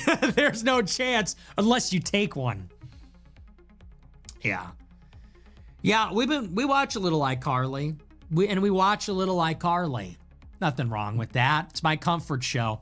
You know when you need to turn on a TV show and you just need it to feel comfortable? You know what I mean? Yeah, I agree with that when I watch gaming videos on YouTube. That's pretty much when I'm relaxed and I'm like chill, cool, calm. Because I don't like watching TV and shows and stuff like that. Like movies is the only thing that like I don't mind. But when it comes to like watching something that makes me calm, it's legit watching gaming YouTube videos. For some reason, it just calms me. I'm chill, calm, cool. Sometimes you just want something on the TV that just makes you feel like you don't want to commit suicide all the time. Can anyone... Oh, Jesus. Yeah, we can all relate to this point. Is that right, Dark? Is that right, Dark? You watch anime, no? That's your comfort zone, pretty much. So you don't think about suiciding. For us, it's the same thing. For me, it's the same thing as YouTube gaming videos for some reason. Yeah, don't think about suiciding. Relate to that. You know what I'm talking about? Yeah, we do. Because you put on these other shows and it's so intense. It's or shit, dramatic, bad, like or weird, and it's like I'm already like having issues. I don't need to watch other people have issues reminding me of my issues. Sometimes you just need to put something on TV that's just stupid and frivolous and comfortable. It's just like, it's like comfort food. You know, it's like eating your mom's recipe or something. And for me, that's iCarly. because that's what I grew up watching. Is that I know people are going to say that's gay. I think it's a good show. But I watched it when I was a kid. So that was, Drake and Josh, iCarly. That's my childhood. So, lately that's the new meta. Lately, shit's getting a little too real. Okay. Getting a little too famous. Okay. I'm getting a little too famous. People are trying to kill me all the time. The apocalypse is upon us. The Antichrist approaches. Yep. I don't think I can watch another episode of Black Rabbit. I think we need to tune into iCarly. It's getting a little too real out there. Yep, pretty much. It's been kind of on the brain lately. I don't know. It's one of those shows, you just put it on. It's so chill. Miranda Cosgrove. W's in the chat. Is that creepy now that I'm older? She's older too, so there's nothing wrong with that. USN viewer since September actually. sent $50. I'm telling you. Red heart emoji. What do? I pray for you often. No success in emotions though. Gonna tune you out for a season and become a player. Replacing my mills with business. God's still alive even during war. Let's keep our faith up. Gotta tune me out. This is about staying informed, ass. Thanks, I guess. I appreciate it. Good luck to you. Anthem Arizona Keep Glory sent watching $20 the show, though. in 10 days. Austin shooter, Muslim. Southwest flight threat, Muslim. NYC terrorist, Muslim. Multiculturalism does not work during international conflict. Migrants are often more loyal to their religion and home country than to America. Going me like while not being complicit. There are enemies. Yep, there's God going to be a bless. lot of attacks That's from Muslims, and then it's going to escalate things even more, and it's going to make sure that America and Israel go to war again. That's probably what's going to happen. There's going to be terrorist attacks everywhere because of Muslims, and they're going to say, yeah, you see, the Muslims are the bad people, and then people are going to go to war again. That's pretty much what's going to go, even though the ones that actually started everything is Israel and America. This is what I'm talking about. This is what I mean. Migrants are more loyal. Migrants. We're at war with Iran, dumbass. And Jews brought... Let me say this. If a single person is killed in a terrorist attack, that is the fault of Donald Trump in Israel. Period. Full stop. Yep. I don't even blame the terrorist as much. Yep. You know who's responsible for blood being shed if there's terrorism? Number one, Donald Trump. Number two, true. Israel. Number Israel. three, the terrorist. The terrorists, yeah, probably. And you want to know why? It's Donald Trump's job to put America first. And he knew bringing us to war would mean this. He knew that. Yeah, and he he keeps knew. telling us. He says, it's a war. People die in a war. It's going to happen. So he signed those people's death warrants. The second that we started dropping bombs, he sealed the fate of Americans that will die in terror attacks. And he was okay with that. Never forget that. That's You're fucking talking about unforgivable. Muslim migrants. Okay, they're fucking towel heads. What is the American president's obligation to his own people? Not go to war. The American president who ran on America first, Americans first, signed the death warrant of every person who is or will be killed overseas or in a terrorist attack because he knew this was inevitable. He knew there'd be collateral damage. He knew there'd be civilian casualties, and he did it anyway for Israel.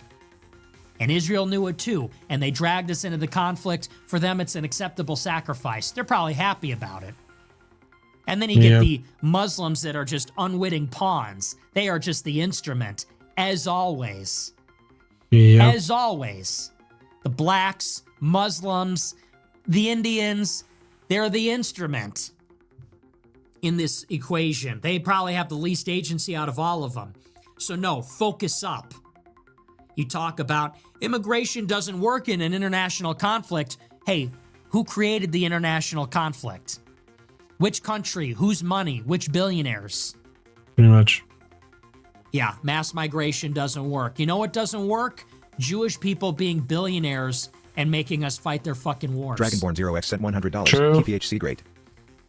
True. Thank you for the big super chat. Yeah, absolutely.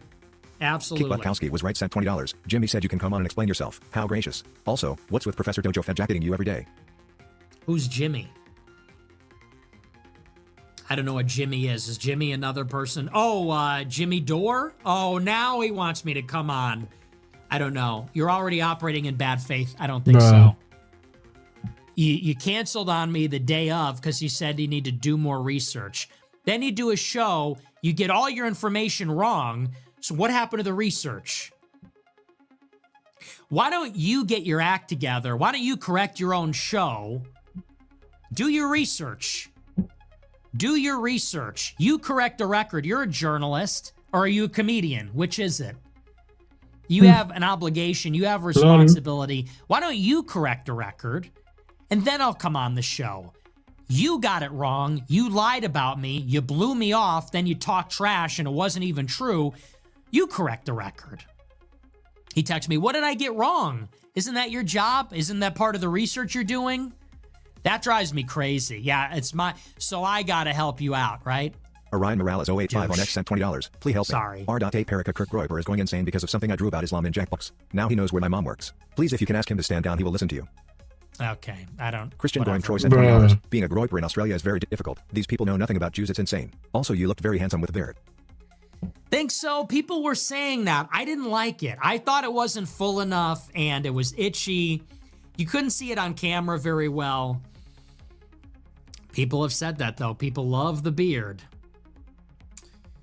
People love the beard, but I don't know. I had to get rid of it. I like looking young. I already look too old as it is. I wake up, I look in the mirror, and I'm like, wow. So you just keep looking older until you're completely unfuckable, and then you die. Yeah, pretty much. So I was like, I'm just gonna shave. Don't you find that? I know some of you guys are younger, but let me tell you what happens.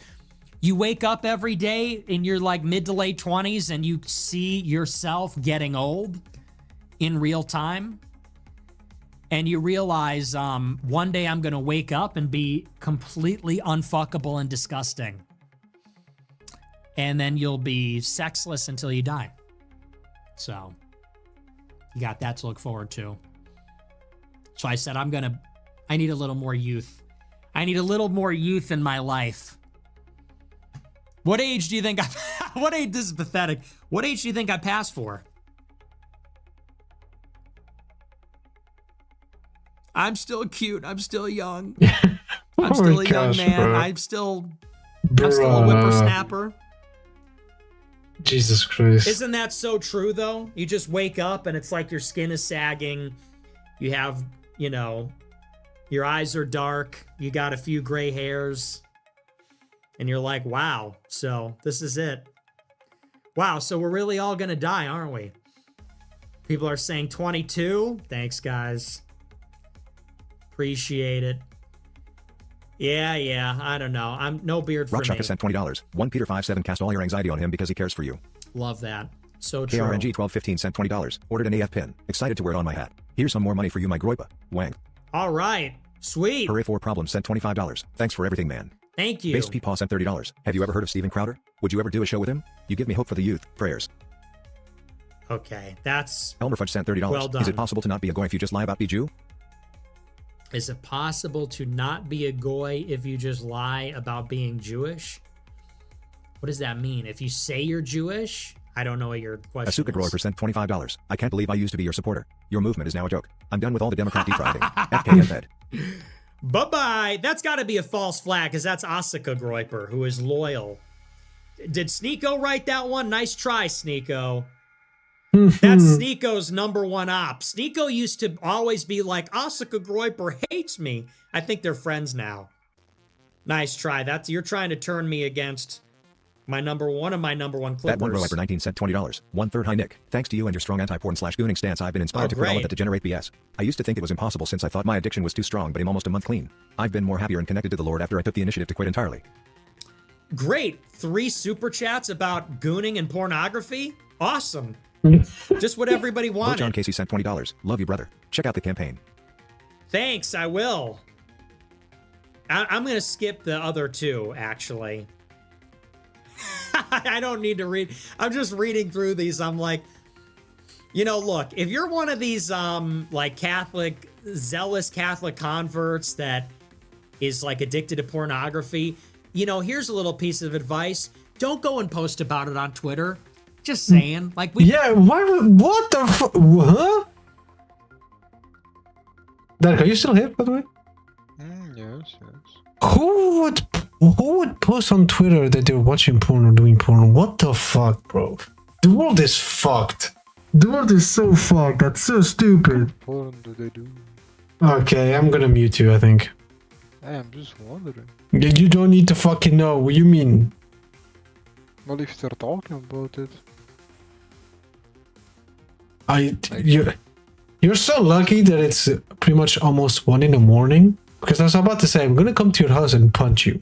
Because I know where you live. Me too, I know where I live. Yeah, but you almost forgot once, so I'm not really sure now. I do. You forgot almost once. Never. Oh, what do you mean never? You almost forgot it once, what do you mean? Don't lie. Let's continue. We don't all need to hear about that. We don't all need to imagine that in our mind's eye. Thank you very Christ. much. What is it about Catholic converts and needing to go on Twitter and say that all the I don't know what that is. It's stupid. True. Too much information. We don't need to know. No one needs to know. Yeah. I'm glad that happened to you. Congratulations. Congrats, but save it for confession. Those are trained professionals. We're good. We don't want to hear about it. Nobody needs to do it. But I appreciate it. You know, good for you. It's a real struggle that people have. It's a real phenomenon. It's a huge problem. Nobody talks about it because it's uncomfortable, but it is uncomfortable. So we'll leave it at one. We'll leave it at one. You get one super chat about your gooning situation, and I think we're good. Candace Dick Tucker suing sent $20. You seen this bride of Charlie shit? When does she stop? I haven't been keeping up with it, honestly. I missed it. I've been busy. So I haven't seen it. So whatever. You know. Juicy Lips sent $20. It's a pity that both sides can't Juicy lose. Lips sent $20. Since Tucker Carlson got his nicotine pouches stolen, can you make an America First nicotine pouch? You know, it's so funny. What a coincidence. We're rolling it out.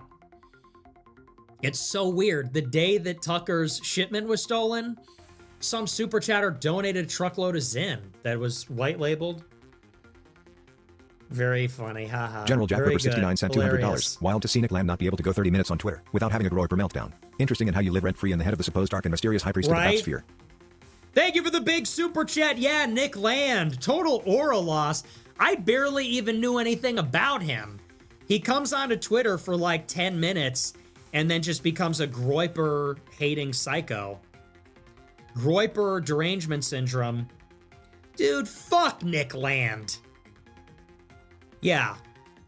The guy is not even American, so I don't even care what his opinion is. He's a philo-Semite and he's not American. And, yeah, patronage network. I'll say that much. Slamson sent He's part of the $20. network. Always appreciate your humor while delivering us the truth, brother. My default response to my GF talking shit these days is your McDonald's drive-through skit. Yay. Much love from Canada. Little vocal stem. Hit her with the vocal stem. Thanks, that's super cute. I love when people tell me about the cute stuff they do with their girlfriend. Really interesting and great content. Thanks a lot. Dude, I saw a TikTok. Let me just pause the show here. I saw a TikTok today. Like, this is what we're up against, you guys. You got to hear me and listen good. I saw a TikTok today, or you know what? It might have been a tweet. I don't know if it was a TikTok or a tweet, but there was this girl, and she's on TikTok, and she's in her car, and she says something like, I'm a 25-year-old virgin. That's the lead. She goes, I'm a 25-year-old virgin, and why can't I find a man? She goes, every man is either too weak, too gay, too smelly, or too lusty. She goes, there are no good men. Where are all the good men? And I go, wait a second. Is this bitch serious? She goes, men are too weak, but they're also too smelly. She goes, men are all too gay, or they're too lusty. 25 years old. You go, time out. So, guys are not attracted to you enough, but also they want to fuck you still. So that's both of those are the problem. Where's the logic? I want a real macho man, she says. Where's the fucking logic, bro? But doesn't want to have sex with me, but also isn't too gay. It's like, so... It makes no sense. Which is it then? Do you want him to want to have sex with you or not? This is why I keep saying women cannot make fucking decisions at all, bro. They don't even know what they want. They don't even fucking know, bro. Jesus Christ. Make up your mind. She goes, well, he can't be too weak, but not too smelly. Okay, so he's Bro. got to be a disgusting beast.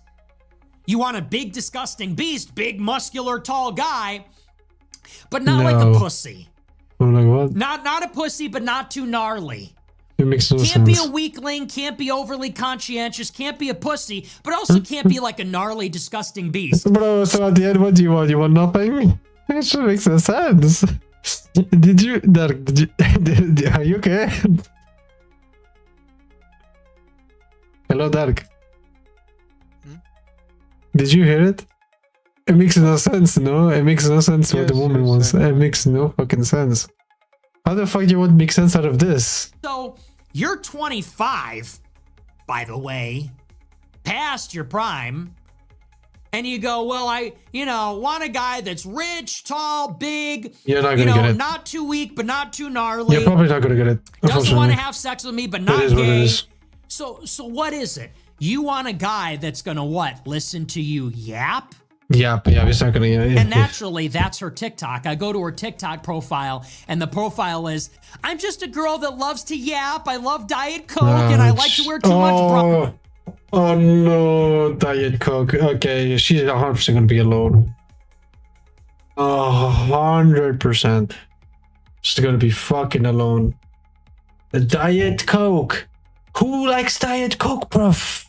If you like Diet Coke, you're gay. You're fucking gay. Jesus. Diet Coke is so shit. Sponsor. God damn. And this is where you need to tune women out. What women say, you cannot listen to them. They're poisoning the well. Don't listen to them. They only tell lies. And they're all whores. Your girl is True. going. She's going. And she lies. She only tells lies. If she breathes, she's a thought. And this girl, she's sitting in her car, totally self-absorbed narcissist, and I'm sure she's waiting for Prince Charming, who's gonna be really interested in her yapping. 100%. You ever notice that all these girls, all they do is give their opinions and talk about nonsense, Nonsense. but they yeah. all think that this is the pinnacle of civilization. It's they not. think they're so quirky. Oh, I love to yap. Wow, I've never met anyone like you. You're a girl that's filled with inane bullshit. You're so unique, Emily. Stop. You're so crazy. You're a girl that loves to yap and give. Wants to talk too much. Every fucking woman. There's not one that doesn't talk too much. At least on the West. I haven't seen one woman that just shuts the fuck up and understands the situation that if she talks, she's gonna annoy people or she's not gonna be liked by other people. All the fucking time I've seen people just yap, and it's like, bro, you're fucking annoying. No wonder no one wants to be with you, bro. Her opinion That's so and have funny. some That's stupid so true, fucking too. bullshit to So say, like true. I love Diet Coke. I've never met anyone like you. You're so Oh, sorry. beautiful. I don't Actually, even want to no, fuck your sorry. pussy. You're so interesting. I love your personality. I'm so enamored with your yapping that I forgot that I'm a nasty, disgusting beast and I want to have sex with you. Cause that's what an amazing girl you are. Are these fucking bitches serious? It's like, dude, I almost wish she's filming the TikTok in the car, because I'm just like gonna. You ever see like Final Destination when they drive into wall, the back bro. of a truck and it just like impales everybody? That's a Yeah, joke, yeah, obviously. yeah. I would never do that. But Hit the like, wall, bro. Hit the wall. but seriously, it's like, What what the the fuck? fuck is wrong with you? What It's so dimension? stupid. But this is what we have enabled. This is what we as a society, we have enabled this behavior. Yeah, pretty much. And you get this frumpy mid. She's got like her head is shaped like a squash. Her head is shaped like a pear. She's got a pumpkin head, caked with makeup. She's not even that hot. And you're 25. She goes, I'm a virgin. Oh, really? What kind of virgin are we talking about? What does that mean?